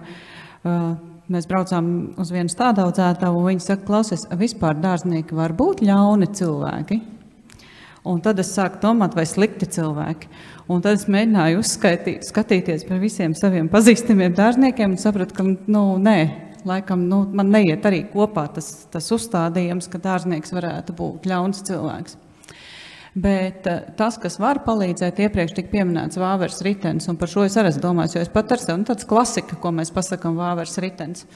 Bet es tikko varu pateikt, vakar atbraucu arī no Kijevas, un tur es vēroju vienā parkā vāveri, un tur brauc vāveres. Un tad vāverēm nav tas, tad, kad viņas ir dabā, tā jau ir tā mākslīgā vide, kurā mēs viņu ieliekam, un tad ir tas vāveres ritenis tikai tajā brīdī, kad viņi ir ieslodzīti kaut kādā krātiņā, ka viņi savā nedabīgajā pasaulē. Bet tad, kad viņi ir savā dabiskajā pasaulē, tad īstenībā viņi ļoti labi meklē tos risinājumus. Un es vēroju to vāveri, viņa teiksim tā, viņa lien pat tādu zariņu uz augšu, viņa grib nokļūt blakus kokā, un tas zariņš noliecās. Viņa skrien atpakaļ, viņa uzklāt nākamajā zariņā atkal, viņa vairākas reizes mēģina pa vienu un otru, beigās izrādās, tur ir trešais zariņš, un pa to viņa paņēma uzkāpu un aizliec uz to nākamo koku. Un tas ir tas, ko skatoties vienkārši, es saku, esam jābūt vērīgiem, jāiet dabā un jāvēro par to, kā savstarpēji, no kurienes nāk tās metaforas, no kurienes nāk tās alegorijas, ja? Un kā mēs viņus pamanām vai nepamanām, bet te jau nonāk, kad mēs viņus sākam pamanīt, īstenībā droši vien tā, ka mēs kļūtam apzinātāki, tā, ka mēs saprotam, ka pasaulē viss ir vienots palēnām, kāpēc, kādā veidā, un tad pavērās tā pasaule daudz plašāka, un viņa, vairs nav statiski. Es domāju, ka tas ir vērot un skatīties būt dabā un vērot procesu. Tad tu ieraugi to cikliskumu, un tu saproti, ka, šobrīd man ir slikti, bet atkal būs labi. Tieši tāpatās, kā no rīta uzliks saule, būs atkal tā gaisma. Izklausās banāli, bet tā tas ir. Un tad tu to pašu ieraugi katrā mazākajā jau varbūt skatoties, kā plaukst zieds, kāpēc viņš atplaukst, kad kura puķīte pēkšņi vairāk reaģē uz sauli, kur mazāk reaģē uz sauli. Un es paturpināšu Agita. Tev arī, tu gan esi arī pirms tam dzīvojis nosacīti kopā ar dabu, bet ne tik ļoti kā tagad Dūrmuižā. Mums arī Mazirbē bija tā atklāsme, jo mēs beigām prom no ziemas, jo Rīgā man tas pelēkie rudeņi likās tik depresīvi, kas briesmīgāks nevar būt, jo tev nav gaismas vispār. Un kāds bija mūsu pārsteigums, kad mēs nodzīvojām pirmos 2 gadus, visu ciklu pie dabas, ja, un tev, kad nav slikta laika, kad viss ir fantastika, un tev tā tava sajūsme, ja, un arī, kad tu to pašu, ko saka Ilze, mēs esam dabas sastāvdaļa, nevis mēs ejam dabā. Tev vēlme izglābt katru putniņu tagad nevar pļaut, jo tagad ir trusīši, tagad ir šitie un šitie un šitie un šitie. Un tad tas kaut kā tevī ir iesūcies tik dziļi iekšā, tā, ka tā ir tava otra vai pat pirmā daba. Kā tu īsti vai gari nokomentēt šo savu? Nē, es viņu nevaru nokomentēt, un man nav definīcijas, vienkārši tā laikam ir. Un kaut kā tas ir manī vienkārši. Bet es gribēju teikt arī par to izdegšanu, teicu, ka jā, es domāju, ka tā vides nomaiņa, un ka tu neaiziet, piemēram, arī manā gadījumā par galeriju, jā, protams, es varēju tur aizbraukt kaut kur citur, un varbūt kādu laiku nestrādāt, un varbūt kaut kādā veidā sevi ārstēt ar citām lietām un pēc tam atgriezties galerijā. Nē, tas man nebūtu neko palīdzējis. Es vienkārši domāju, ka ir jāizver durvis un jāiet pavisam, kaut kas jādara cits. Jo tiešām tā rutīna un tā izdegšana, tas lēnā garā, tas īsti labi nav. Un aizsērt tās durvis un sāc kaut ko pilnīgi jauni, meties iekšā. Man tā liekas, tas tā palīdz. Un arī tas mecenātisms ir viens no tādām lietām, kas būtībā arī palīdz, jā. Tu palīdz māksliniekam, un tad laba sajūta ir. Tā palīdzība, jo tad, kad es biju jauna, es ļoti daudz skraidīju par tādām lekcijām, ļoti daudz ko klausījos, daudz laidu gar ausīm, daudz uztvērt, bet viena lieta, ko es atceros lekcijās, ka par naudu es biju aizgājis paklausīties, un tad es atceros to pasniedzēju teica, ja tev ir nauda, tad noteikti dalies ar to, dalies cik vien vari, neturi naudu pie sevis, jo tā nauda nāks atpakaļ, bet ja tu vēl nedalīsies, tad tu to naudu tērēsi savām vajadzībām, piemēram, slimam bērnam vai savai slimībai vai vēl kaut kam, bet tev tā nauda tāpat būs jāizdod. Un man tas tā palicies atmiņā, un tas tā arī notiek, kad vajag naudu tērēt un dot. Un otra lieta, ko es arī atceros no tās lekcijas, bija tas, kad tā nauda, viņa prasa, lai viņu iedod kādam. Un viņa tā sajūta, ka tu palīdz tam cilvēkam, tā ir vienreizēja. Un man liekas, tad, kad mākslinieks atnāk un runā ar tevi un stāsta tu savu, tik interesanti tas viss ir, un arī nevar pateikt nē. Es domāju, ka, ja runājot par naudu, tad, manuprāt, bieži vien tiek pārmest, ka kādam cilvēkam nauda top dieva vietā. Kas arī tā var būt, un katram savu dievi. Bet, manuprāt, vissvarīgākais ir apzināties to, ka nauda tika izveidota kā tāds, mēs ieliekam katrā darbā zinām savu enerģijas daļu, un viņi dzīvo tajā darbā. Vienalga, vai tā ir soma, ko kāds pagatavojas kurpes, vai kāds mākslas objekts vai filma, un mēs esam ielikuši savu enerģiju. Un par to mēs saņemam pretī naudu, kas pēc būtības ir tāds kā enerģijas ekvivalents. Un ja nenotiek šīs enerģijas apmaiņa un šī ekvivalenta apmaiņa, tad viņa arī, tas, ko Agi teica, viņa nenes to prieku tik lielu. Un tad, kad tā enerģija mainās starp mums, vai tas ir kā naudas ekvivalents vai citādi, mēs esam laimīgāki un veselāki šajā pasaulē. Es piebilstu par to, no tās lekcijas par to naudu. Es gribēju teikt, ka otra lieta ir nekad neprasīt naudu vairāk, nekā tas ir. Jo prasot vairāk, tu daudēsi to daļu, ko tu esi paprasījis vairāk. Bet vēl es vēl tomēr atvaru ņoreiz par to naudu, jo es esmu arī viena no tās šlakas, kurai nereti ir gadījies, ka jāiet kļančīt naudu. Es to saucu par to naudas kļančīšanu, un tas īstenībā šausmīgi grūti pārkāpt tam pāri. Un es iedomājos, ja man ir grūti, tad kur vēl māksliniekam ir vēl grūtāk iet un būt tajā lūdzēju lomā. Tev visu laiku tu jūties tā kā vainīgs, ka tev jālūdz nauda, jo tu tā kā, kas tu nespēji nopelnīt pats sev naudu, bet tas tev, tas ir divas nesalīdzināmas tās kategorijas. Un cik es zinu, piemēram, bet bieži vien tā, un es esmu dzirdējis, ka sponsori, tāpēc es mēģināšu šobrīd nevis mecenāts, bet sponsors saka, viņi jau dabūja to naudu, un pēc tam man nedeva atpakaļ to, ko gribēja. Un mēs taču līgumā bijām sarakstījuši tur 10 vai 19 punktus, kas viņam ir jāiedod tev pretī. Bet tik cik savukārt es esmu runājis ar cilvēkiem, un arī man pašai īstenībā tad, kad man visvairāk mazāk prasa kaut ko iedot pretī, lai es tagad nav, ka tajā līgumā nevis ir 19 punkti, bet vienkārši viens punkts, ka viņi man iedod to naudu, tad tā vēlme īstenībā par to naudu runāt, ka viņi mums ir atbalstījuši, ir daudz lielāka. Un tad manuprāt, tie sponsori iegūst daudz vairāk, jo, kaut kur tajā brīdī tu sajūti to pacilājumu, ka neviens no manis neko neprasa, neviens no manis vairs neko nesagaida, un tad tu gribi vēl vairāk dot. Bet es atvainojos, vienmēr tā domāju par tiem sponsoriem arī. Es citreiz brīnos, kad it kā sponsorē izrādi, it kā sponsorē tur teātri vai vēl kaut ko izstādi, un prasa pretī uzreiz vai glēznu vai biļetes tur pirmās 3 rindas, un tad par kādu sponsorēšanu? Sponsorēt ir, iedot naudu un aizmirst, un neko neprasīt pretī. Jā, šeit no marketinga vai no tirgzemības viedokļa sponsorings ir konkrēts marketinga veids, kam nav nekāds sakars ar mecenātismu. Jā. Vienkārši tas, ka šis sponsorings ir kļuvis tik caurskatāmi muļķīgs, ka, teiksim, tā kā tu saki, tas ir viens, bet otrs, kad vajag to logo visur. Jā. Un blakus nedrīkst būt citu logo, ka cilvēki jau sen ir inerti pret to. Mīļie sponsori, tas ir smieklīgi, jūs vēlamies ar saviem logo, jo vairāk jūs savu logo bāzīsiet virsū, jo mazāk kāds jūs cienīs. Tas ir kārtējais sponsors. Sponsors sauc arī sugar daddy, ir sponsors. Sponsors vispār ir briesmīgs vārds. Ja? Atbalstītājs, līdzdomātājs, līdzbiedrs. Ja? Tas, kas sajūt otru cilvēku, un man prieks, ka to runā arī man ģimenes ārsts, un to atzīst arī medicīna ar tiem slavenajiem neirotransmiteriem, jo visa ezoteriskā pasaule lieto enerģijas apmaiņu, kas nauda īstenībā ir. Mēs labi zinām, ja mēs dodam no tīras sirds, mums tiek dots, un ne jau kāds ārpus mūsu organisms dod, kā tu pat tās teici, šos jaukos neirotransmiterus.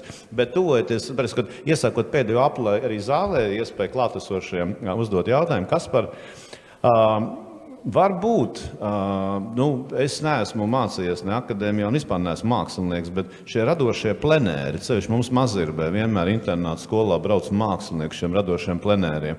Pat Kolkā universitātē, bioloģijas fakultātē arī māja, Vilniņi, kur visas sienas norakstīts. Mēs bērnībā braucām uz kolhoziem, man nav tā, ka sliktas atmiņas, Zin kā, man nebija jākaplē cukurbiedrs, kā manai dzīvesbiedrē. Mēs vācām ābolus, mums bija kartupeļu bija talks, bet mākslinieki vienmēr gāja plenāri. Vienā mirklī vai nu jūs paši, daudzi no jums, es jūs pārsvarā redzēju vienmēr Rīgā, tai skaitā es nepārmetu alkohola lietošanu, jo pats es viņu lietoju praktiski visu savu apzināto mūžu, bet alkohols ir bijis klātesošs, un tāda kaut kāda paša sevis ievilkšana tajā, un vienlaikus šis dabas, kur arī var lietot alkohols, starp citu, ja?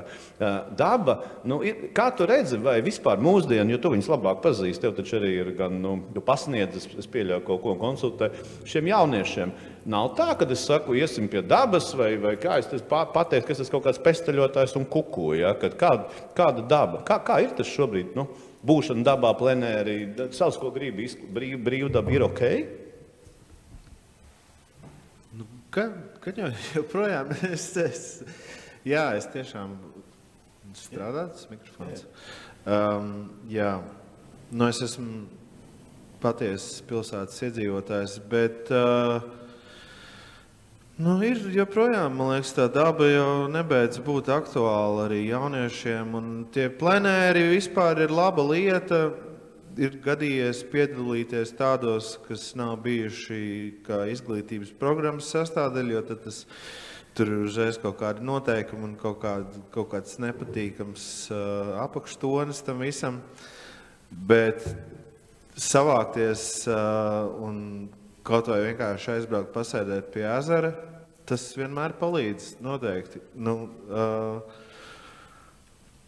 Vienmēr jautājums, vai ir kāds, kurš to ir gatavs organizēt un tam līdzīgi, bet tā noteikti ir, jebkurā formā, man arī tāpēc es saku, man patīk uz tām pilsētām braukt, jo tas jau arī kaut kādā ziņā ir plenērs pasēdēt kaut kur, nezinu, Berlīnas parkā vai Parīzes parkā, man tas ir līdzvērtīgi plenēram pie kaut kādas strūklakas, piemēram. Man vienmēr ir izaicinājums konvertēt citādi domājošos. Ja tu esi uzaicināts uz Mazdirbi, ja kurā brīvā laikā mums ir atsevišķi mājiņa pasēdēs pie jūras, es mēģināšu parādīt, ka ir okei ar to dabu, jo es zinu, ka tu esi pilsētas, tāpēc es saku, es to pārsvarā redzēju pilsētas vidē, bet tu esi uzaicināts uz Mazdirbi. Es domāju, arī Agita uz Dūrmojušu būs gatava aicināt, bet tas viņai pašai jāsaka. Ja? Roli, tev atkal vēl viens cits aspekts. Mēs ar tevi runājām, tu esi mācījies Amsterdamā modes skolā, ja es pareizi, tu vari precizēt nosaukumu, bet Dievs ar viņu, ja? Bet tā bija. Un tu teici, ka tev tur tie kursabiedri, teiksim, īpaši runāja par Japāņiem. Kad viņi ir tā all in. Un ja nē, tad viņi taisa pašnāvību, ja? Jo viņiem tas spiediens no sabiedrības, tu teici, toreiz ir. Kā tev liekas, vai liela daļa, ne tikai izdegšanas, bet arī kaut kāda šī radošuma pārprasta, nepareizu mērķu stādīšana, nav tas sabiedrības spiediens, kas visu laiku, tu pats arī pieprasa no māksliniekiem vēl, un tev ir jārada vēl, un tas, kā tu to vērtē vispār? Jā, vienalga tā bija Antverpene, runas par to, kā Japāņi, aziāti vispār vairāk bija tie, kas stresaini uztvēra to visu mācību procesu, bet stresanāk, drīzāk bija cita pieredze Japānā, kādā skolā privātā, kur tu devi nelielu kritiku talantīgam studentam, un viņš uztvēra šo kritiku ļoti sāpīgi un likās, ka viņš neatgriezīsies skolā. Bet tas vairāk liecināja par to kultūru un to tieksmi būt tādam, kā, respektīvi, man liekas, mākslinieks būtībā, man arī strādājot studentiem Tallinā, ir svarīgākais sajust, lai viņš sāk sevi ieraudzīt un spēt caur manu palīdzību atrast to savu valodu, kas ir tā augstākā, jo tikai viņš to zina. Es tik varu nojaust. Un tad tas, kā reiz saistībā ar modi, diemžēl, man liekas, tā ir tāda attīstības fāze, ka tu nonāc mežā. Un tiešām es esmu par to, ka mežā var atrast vislabākos atrisinājumus sarežģītām lietām. Es atgriezīšos pie mūsu izstādes, kur bija video darbs, kur daba bija kā tāds nosacīts fons manām domām, jo praktiski es esmu tur, tajā dabā, un risinu savas domas. Un tas, kā te minēja Vāverks, ir fantastisks piemērs. Tu redzi centību un eksistenci un cīniņu dabā. Un tur tu vari atrast arī to, ka nav kups tev virsū uzbāzts arī tajā pilsētas vidē. Bet apakaļ pie tās modes un vispār mākslas, man liekas, jā, tas ir fakts, ka mēs strādājam vairāk ar citu cilvēku domām, kustībām, garšām, un mums ir svarīgi just šo dabas elementu, kas ir tas urbānais, un no tā mēs izsacinām un radām kaut ko jaunu, kas mūsuprāt vēl nav radīts, vai kas tā kā pietrūkst, vai ko tieši kaut kāda sabiedrības daļa meklē sevī, un te pēkšņi šis mākslinieks ar šo mākslas darbu uzrunā, kā Nils teica, dvēseli atverās, un tev ir apgaismība, un man liekas tieši jo vairāk mēs pierādīsim, ka mākslinieks vai savu veidu radošais spēj izgaismot kaut kādu svarīgu posmu, jebkur cilvēku sabiedrība, vidē, situācijā, viņi tā kā vairāk novērtēs un sapratīs to tikpat būtisku kā pārtiku, ko mēs ražojam, vai jebkur citu elementu, patērējot. Un apakaļ pie tiem Japāņiem, man liekas, ka viņiem ļoti augstas pašvērtības kritērijas, ka tiešām viņi savā sablīvētajā vidē cenšas būt pēc iespējas tie, kas viņi grib būt, un līdz ar to viņi ļoti jūtīgi uztver daudzas lietas, ko tu tā kā centies ar labu gribēdams kritizēt, bet reizēm sanāk par sāpīgu. Un, kas arī ir labi, man liekas, jo tā realitāte ir sāpīga, un labāk ir tā kā gatavoties teikt, ka tā ir sāpīga, un būt daudz imūnākam pret to visu. Es kaut ko pateicu, ko tu jautāji? Man liekas, ka ļoti labi tu pateici, jā, tu jau vienmēr labi runā. Ilze, jautājums radās klausoties arī Rolī, un arī runājot, turpinot varbūt jau Kasparam mesto tiltiņu par šo dabu, bet arī par šo dažādu spēju, teiksim, izprast dažādību arī žanros, arī nodarbēs. Piemēram, mēs patās bijām Tikuļkalnā koncertā, godīgi sakot, pirmo reizi, pēc 11, viņam ir 11. gads, mēs nekad nebijām bijuši. Tā bija fantastiska pieredze, brīvdabā klausīties. Pirmkārt, arī programma bija šogad gan auļi beigās, gan koris aura, saule, caur kokiem, dižožoliem.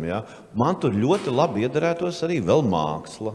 Arī varbūt kaut kāds vizuāls baudījums, bet būtībā tīri no medicīniskā, no smadzeņu uzbūves viedoklis, tas ir pārsātinājums, kas varbūt rada kaut ko pilnīgi jaunu, un arī vai tā nav iespēja, mainot šo ierasto vidi, bet nemainot pat nodarbošanos, bet brīzēm taisīt mums kā sabiedrībai, tūlīt nāks saulstāvi, saulgrieži, kaut kā respektēt to visu kopā, vai tev...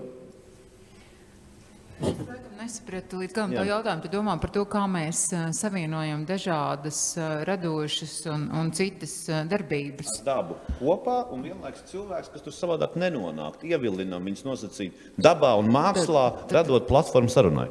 Okay, tad es domāju, ka tas ir jebkura veida, jebkuras platformas, kas, cilvēka dzīvi padara aizraujošāku un velk viņu ārā no tās rutīnas, liek viņam domāt, un ja viņš sāk domāt par kaut ko jaunu, tad viņa priekšējā smadzeņu daļa strādā spēcīgāk un atkal ir pozitīva ietekme uz viņa psihoemocionālo stāvokli un veselību un pazūd tas rutīnas un tas bezjēdzības elements domāšanā. Es domāju, ka ir daudz, kas tā. Viens ir daba. Es domāju, ka Kims šajā te vecajā rūpnīcā arī ir brīnišķīga vide visam kam un pilnīgi cits skatījums uz lietām. Es domāju, ka tas var būt arī, piemēram, kāds mākslas objekts un performance kādas ielas vidū. Tas jau var būt ļoti dažādi, vai mājas pagalmā, vai netālu no kapiem. Dažādi tas var notikt. Tas jautājums ir, kas mums ļauj būt kopā, esot ļoti dažādiem, ar dažādu pieredzi dzīvē un sākt vienam otru labāk saprast.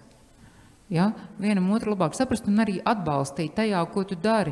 Jo es domāju, ka tā, ja mēs runājam par mūsu zemi, atgriežoties pie tām tradīcijām, ir, ka mums liekas, ka tā kā es daru, tā tikai ir jādara.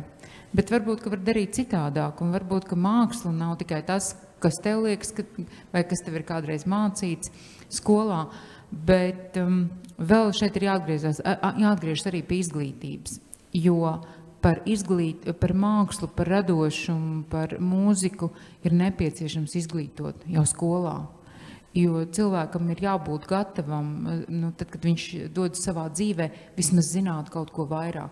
Es domāju, ka Latvijā daudz kas tiek darīts, bet es domāju, ka varam mēs visi tomēr darīt vairāk un domāt par to, kā popularizēt tieši bērnu un jauniešu vidū šīs te visas radošās lietas un to, kas notiek.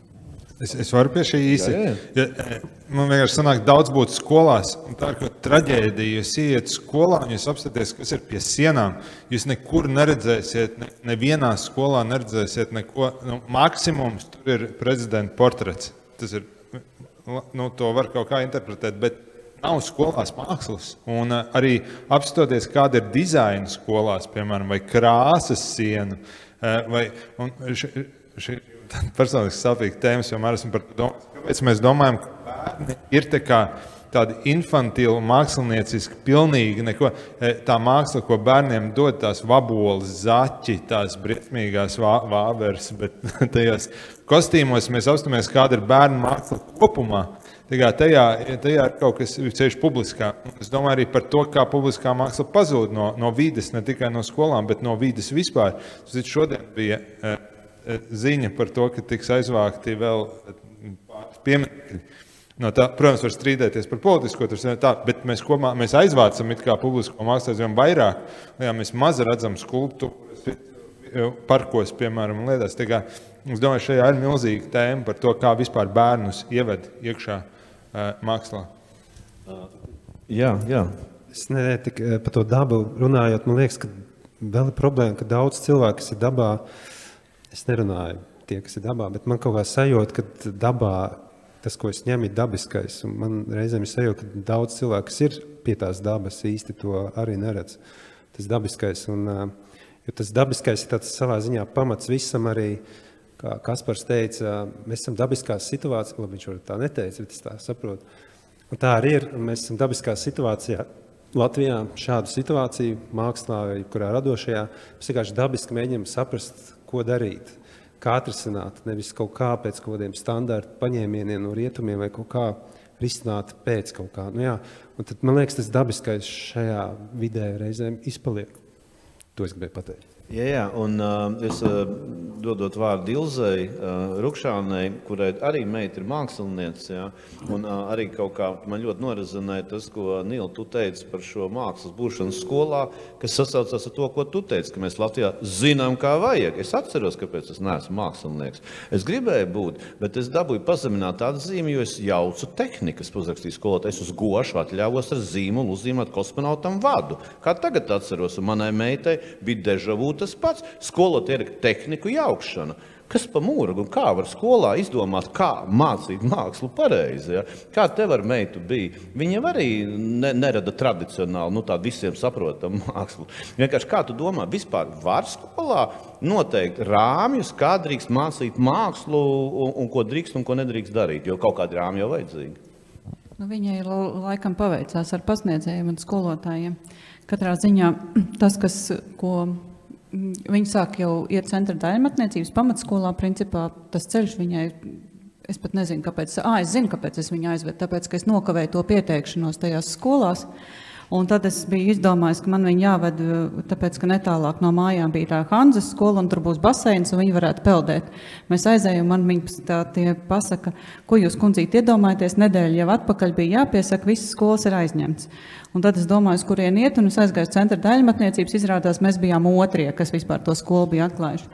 Un tad tā skoliņa, viņa īstenībā ļoti maziņa, un tur patiešām es gribu teikt, ka tā atmosfēra bija ļoti radoša, un es par to skolu, vismaz tajā laikā, tas jau ir krietnus vairāk kā 20 gadus atpakaļ, esmu ļoti priecīga. Pēc tam viņai nākamā loģiskais solis bija Rozentāls skola, un arī tur viņai noveicās ļoti ar pasniedzējiem.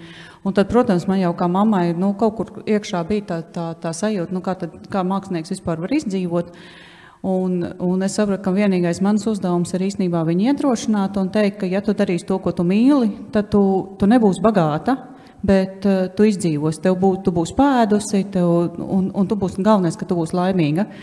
Tas bija tas mans piegājiens, ko es atļāvos, jo, kā lai saka, es savukārt vienkārši jau pieaugušā vecumā nomainīju profesiju no tā, ka es pelnīju naudu. Es pateicu, man apnīk vairot šo patērētāju kultūru un es aiziešu darīt to, ko es gribu. Un tā es aizgāju mācīties vienus laikam 7 vai cik gadus nomācījos ainavu arhitektūru un kļuvu par ainavu arhitektu.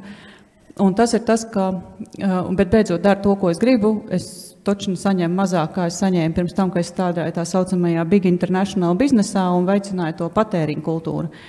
Un jāsaka, jā, Dieviņš man dod tieši tik, cik man vajag. Man pietiek tam, lai es varētu samaksāt rēķinus, lai es būtu pēdus, lai es varētu, ja man gribās aizbraukt uz Venēcijas bienāli, lai es gribu, man vajag aizbraukt vēl kaut kur, lai es varu arī pabūt tajā vienatnē. Un kaut kā, jā, es domāju, ka tas pats svarīgākais, ka mēs pasakām, tas ir kaut kam pasakām nē, bet kaut kam līdz ar to, ka mēs pasakām, tā teikt, es drīzāk pat gribētu teikt, ka es nevis pateicu nē, es pateicu jā jaunai dzīvei, jaunam solim, un es pasaku jā tam jaunām iespējām, jo, ja es pasaku nē, tas baigais cērta durvis, bet vienmēr ir jāsaka tas jā, un tas jā dod to nākamo soli. Kaut kā, jā. Jā, un tad noslēdzot šo pirmo daļu garāko un dodot iespējas dot zālē, Agita, tev vēl tas pats jautājums, ko mēs jau runājām par šo mecenātismu, bet arī, tu jau pieminēji patērētāju kultūru, tu pieminēji Kapitāls un Marksu, un es tad pat teiktu tālāk, teiksim, šie uzņēmēji. Jūs ar Andri, patās Blīdenē norganizējat Da Gambas koncertu. Un pavēlti ciemam, jo tā kā jūs sapratāt, ka naudu paņems saldus, tad priekš kam vienkārši pavēlti šo. Zāle bija pilna, es sapratu, 5 stundās tur viss pierakstījās. Un plus vēl pīrādziņas un vēl vīnu. Un tad, kad es to pēc tam pateicu mūsu esošiem rektoram jaunajam Gundaram, viņš teica, tie ir krietni cilvēki. Kā padarīt to krietnumu lipīgu, jo es nezinu daudzus, tas nav kompliments jums vai kā, tas ir drīzāk vienkārši kā to krietnumu aplipināt, jo jūs jau nākat no uzņēmēju vidus, kas mums Latvijā, diemžēl, vārds uzņēmējs nemaz nav ar pozitīvu piegaršu, ja? Tāpēc, ka tā saucamā vecā nauda ļoti bieži netika godīgi nopelnīt, mēs to labi zinām, bet vienlaiks, kā aplipināt? Kā lai katrs taisa Da Gambu? Tur arī nav ne definīcijas, es nezinu, tas vienkārši nāk no iekšām. Kaut kā tā. Bet tas mecenātisms, es saku, tā ir laba lieta, un es domāju, ka par šo tēmu vajadzētu runāt visiem uzņēmējiem un teikt, ka, ja jūs gribat izārstēties no izdegšanas, tad dalieties ar naudu un dodiet mākslai, un varbūt arī vēl bērniem, slimnīcām, dzīvnieku patvērsmēm. Daudziem vajag naudu. Tā kā, jā, to vajag runāt un stāstīt. Man liekas, ka te ir arī tas jautājums par to, ka tu nespēji būt priecīgs viens. Cilvēks jau nav vienkuļa sala, viņam ir vajadzīgi citi cilvēki, kas ir priecīgi un kas arī pieredz. Un vēl, ja mēs saprast, ka ja mums ir bijusi pozitīva pieredze, kas mūs ir iepriecinājusi, un mēs gribam, lai arī apkārtēji to pieredzi un kļūst priecīgāki, tad tādā kopienā un vidē, kurā mēs esam, mēs varam dzīvot daudz saskanīgāk. Tas ir vēl viena motivācija, kāpēc atbalstīt. Kā jau es teicu, ceļam tiltus. Paldies! Es ceru, ka arī šī saruna cels kādus jaunus tiltus, gan starp radošo nozaru plašā mērogā, gan starp, jo arī nopelnīt naudu pašam ir īsts radošums, ir sevišķi mūsu laikos. Ja? Un respektēsim radošumu visos, bet sadarbosimies un nestādīsim viens otru augstāk kā sevi. Jo man no visiem skolotājiem, gan no mana vecētāja, gan no, kā saka, Princis Čārls teica to pašu, ka mans vecais tēvs, zin kā, pasveicina labāk apkopēji, karaļus visus sveicina. Ja? Runāsim horizontālā līmenī, mēs visi esam neizprotamā veidā radušies uz šīs planētas. Ja? Mēs nezinām, kas šo visu radīs. Respektēsim, ka mēs visi esam radīti no kaut kā nezinām. Un nesāksim teikt, ka mākslinieks ir labāks vai uzņēmējs. Mēs visi esam labi. Renāta, mikrofons ir pie tevis. Tev pašai bija arī viens jautājums, es zinu, bet varbūt vēl kāds no zāles. Jā, kur jau ir? Iedos mikrofonu, lai ierakstā vienkārši arī var dzirdēt, jo šī tiešraide būs pieejama arī ierakstā. Jā. Man patīk, ka man redz. Labdien, mani sauc Jānis Luste. Esmu šeit ieradies jums uzdot fantastisku jautājumu. Es nezinu, kā jūs viņu atbildēsiet, koncentrējieties uzmanīgi. Es koncentrējos, lai viņu rakstītu. Esat gatavi? Jautājums. Kā tikt galā ar mākslas pasaules greiziem spoguļiem?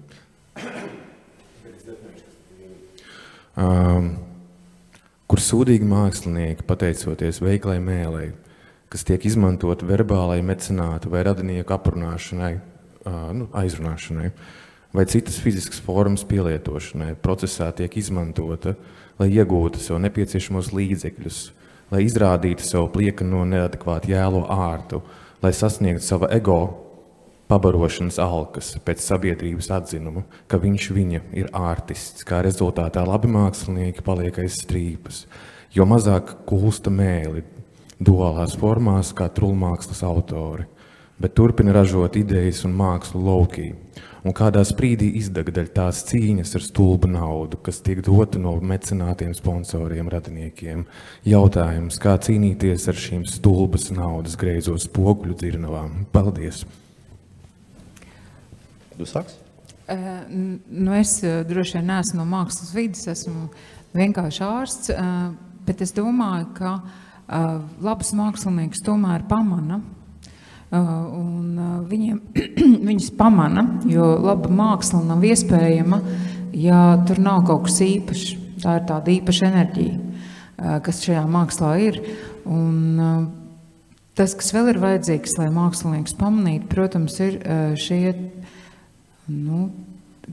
kur arī reizēm var būt greizie spoguļi, bet ir jau arī mākslas kuratori, kuri pamana mākslinieks. Un te ir jautājums, kā mēs dodam iespēju dažādiem māksliniekiem būt pamanītiem. Teiksim, izglītot mecenātus, sponsorus un vecākus nedod naudu brūliem māksliniekiem. Es skatos tādu, es atbildēju varbūt esmu. Labi, paldies. Ceļos jums veicināt domāšanu. Man jau atbilst. Man nav. Zini, ir tāda, tieši tā, man nav dot, kam gribu. Bet es gribēju vēl atbildēt uz šo tavu piebildi, kad lietojot vārdu stulbi, mecenāts, stulba nauda, jau vien norāda, ka tev nekad nauda nenāks. Nesāc lielīties. Bet otrā lieta ir tas, kad no tās filmas Limuzīnas nakts krāsā salda mēle vienmēr ir bijis labākais kapitāls. Jā, un es varbūt arī papildināšu, jo neesmu ne ārsts, ne mecenāts, ne mākslinieks, bet mazliet šajā vidē esmu apbružājies. Manuprāt, jebkurš, kas nodzīvo, vismaz līdz manam vecumam, man ir 54, jau ir nodzīvojis vairāk kā tas, kas ir nodzīvojis līdz 44. Es teikšu tā, visu izsver aiziešanas moments. Te, kad cilvēks mirst, es esmu pavadījis gan savu vecotāvu, gan savu mammu, gan daudz citus. Ziniet, es ieteiktu pastīties aizgājēju acīs. Un ziniet, kur cilvēki iet mierīgi? Kuriem ir viss kārtībā ar tā saucamo sirdsapziņu. Nevajag tiesāt citus. Ļauj, lai dzīve visu saliek pa saviem plauktiņiem. Tas nav pārmetums tev, bet es vienkārši domāju, ka dzīve šobrīd ļoti strauji sāk likt to greizo spoguļu karaļvalstu pareizā virzienā.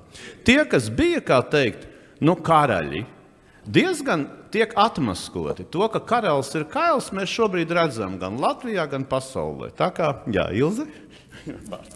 Es domāju, ka lai tie karaļi dzīvo, bet arī redzot to izglītības modeli, kas ir Latvijā māksliniekiem, es domāju, ka arī jauniem māksliniekiem ir vērts mācīt komunikācijas prasmes, jo es, piemēram, cenšos panākt to, lai medicīnas studentiem māca vairāk komunikācijas prasmes, un arī to pašu uzņēmēju darbību labā nozīmē, jo jebkurš mākslinieks, viņš ir arī uzņēmējs. Viņam ir jābūt kaut kādām zināmām prasmēm, un par to ir jārunā ar mūsu izglītības programmu veidotājiem. Ja, visiem radošajiem jauniešiem ir jāmācās gan komunicēt, gan palīdzēt nebūt tik introvertiem varbūt, vai mainīt šo savu sajūtu sabiedrībā un mācēt sarēķināt naudu. Tās jau pamatlietas, kas tomēr jāzina ikvienā profesijā. Tas ir praktiskais, jā, tiešām.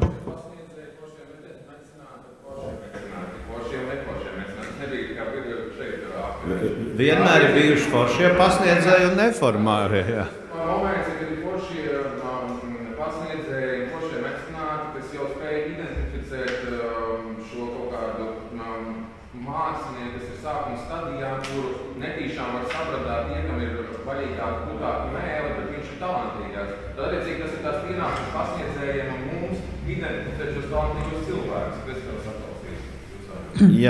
Jā, tieši tā. Tieši sistēma. Jā, Renāte? Es domāju, ka tas varbūt ir kaut kas, ko mēs varam risināt tālāk individuāli un aiz kameras, jo drīz būs 9:00, tāpēc es gribēju piedāvāt, ka mans jautājums varētu būt noslēdzošais, ņemot vērā, ka es turu mikrofonu, kas vairāk būtu laikam jautājums Rolandam un Kasparam, ir, ka ņemot vērā vietu, kur mēs atrodamies, ka mēs esam Kimā potenciāli jaunajās, tā kā principā jaunajās telpās, kas tiks vēl renovētas garā laika posmā, tad jautājums, ko jūs redzētu, vai ko jūs sagaidītu, vai gribētu, lai Kims kā viena no vadošajām laikmīgās mākslas institūcijām, ko viņi var darīt, lai mainītu to vidi, par ko jūs runājāt, vai kā viņi var piedalīties, vai palīdzēt māksliniekiem dažādās paaudzēs, lai mazinātu to izdegšanas, izmisuma, depresijas līmeni, vai jums ir kādas domas? Paldies! Man liekas, ka ļoti labas jau ir tās idejas par to, ka te varētu būt gan darbnīcas, gan rezidenču programma. Man liekas, tās ir tiešām lietas, kas Rīgā trūkst. Arī rezidenču programma, kas nozīmē to, ka tādi vai šādi ārzemju kuratori vai mākslinieki biežāk ieklīst šeit. Viņi dažreiz paņem kādu līdzi, dažreiz viņi atgriežas. Tā noteikti tā ir viena no tām lietām, kas mums trūkst Rīgā, kas šeit iegriežās vairāk ārzemju viesi, kas arī kaut kā pēc tam kaut kādu turpinājumu varbūt rada. Bet, būtībā, man liekas, ka tās lietas, ko jau kas jau ir ieplānotas, tas jau viss būtu labi, ja tas tā notiktu. Un ļoti cerēsim, ka tas tā arī notiks. Tas ir sarežģīti šajā valstī noteikti.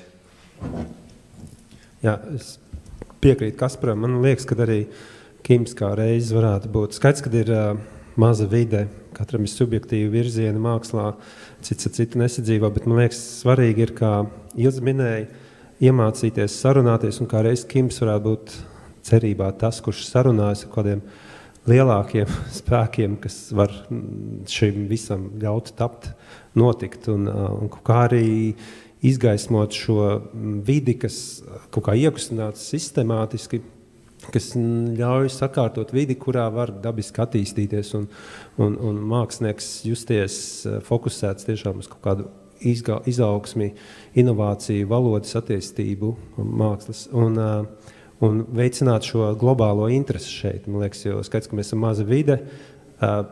Pirmkārt jāsaprot, ka mākslas vide nav tikai kaut kādi intelektuāli, viedi vai neviedi, filozofiski naratīvi. Tā ir arī vide, kas savā ziņā rietumos pastāv kā bizness, kā reāli industrija. Man liekas, uz to arī veicināt, ko Kims arī dara. Jā, un šī globālā saikne, man liekas, ir tas, kas ļautu vairāk šiem māksliniekiem censties to deksmi turēt un cīnīties pret izdegšanu, jo tā izdegšana reizēm ir tad, kad tu apzinies, ka te neviens neatbrauks un tu tā kā centies, pēc kam to izstādi taisīt. Īstenībā nē, viss ir daudz labāk un optimismu veicināt, tas, ko Kims arī dara un darīt vēl vairāk. Kad jau visvienkāršākā un pamatlieta, tās pašas izstādes un mākslas pieredžu radīšana, noteikti arī pagājušo piekdienu mēs varējām šeit pieredzēt, ka gan gan performances, gan mākslas darbi, ka tas tā kā cilvēki izstījās priecīgi. Man liekas, tas palīdz. Kā mēs te šovakar visi runājam, tā māksla arī palīdz. Un, jā, man liekas, vienkārši jādara tas viss. Es piebilstu, ka arī to komunikāciju veicināt tādā ziņā, ka nepaturēt mākslinieku kā tādu amizantu subjektu visu laiku sabiedrībā, pa kuru tā kā un viņi tur kaut ko dara. Nē, kas kaut Kims arī cenšas un arī motivēt, komunicēt par būtisko, ka tas ir būtisks sastāvdaļa, būtisks produkts attīstībai.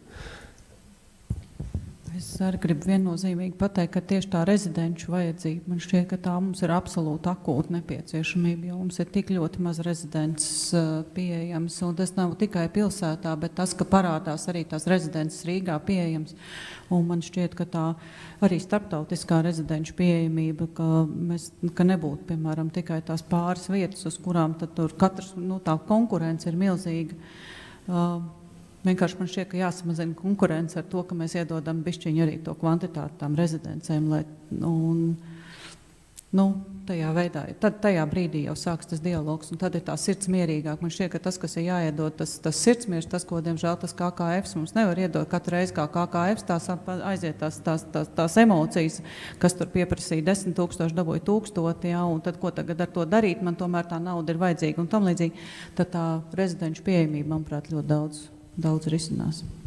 Paldies, un es arī gribētu piebilst, ka tas, ko var darīt Kims, jūs jau to darat.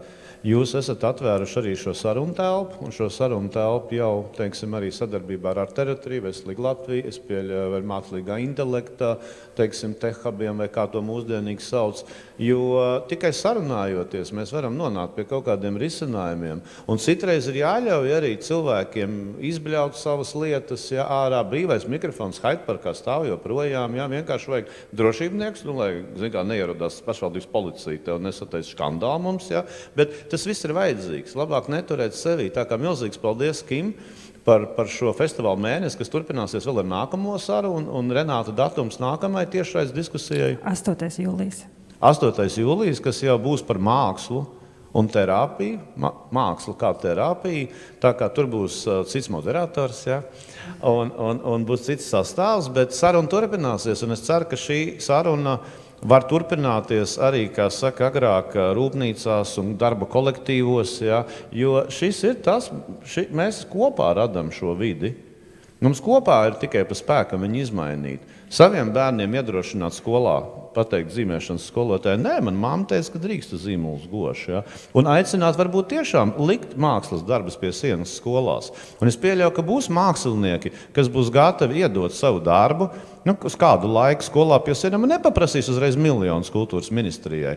Nav tā, ka viss ir tik triviāli. Tā kā es iedrošinātu Kimu būt vēl aktīvākam, jo nekas cits jau neatliek. Jums 10 gados šī skaistā māja, kas ir brīnišķīgā stāvoklī, ir jāuztais pa īstam skaista. Ja? Tā kā, lai mums visiem kopā veicās, un lai veicās māksliniekiem, un lai galerijās rēķini tiek nomaksāti, un lai radošie cilvēki var radīt, un lai visi brīnišķīgi. Tā kā paldies liels, un uz redzēšanos!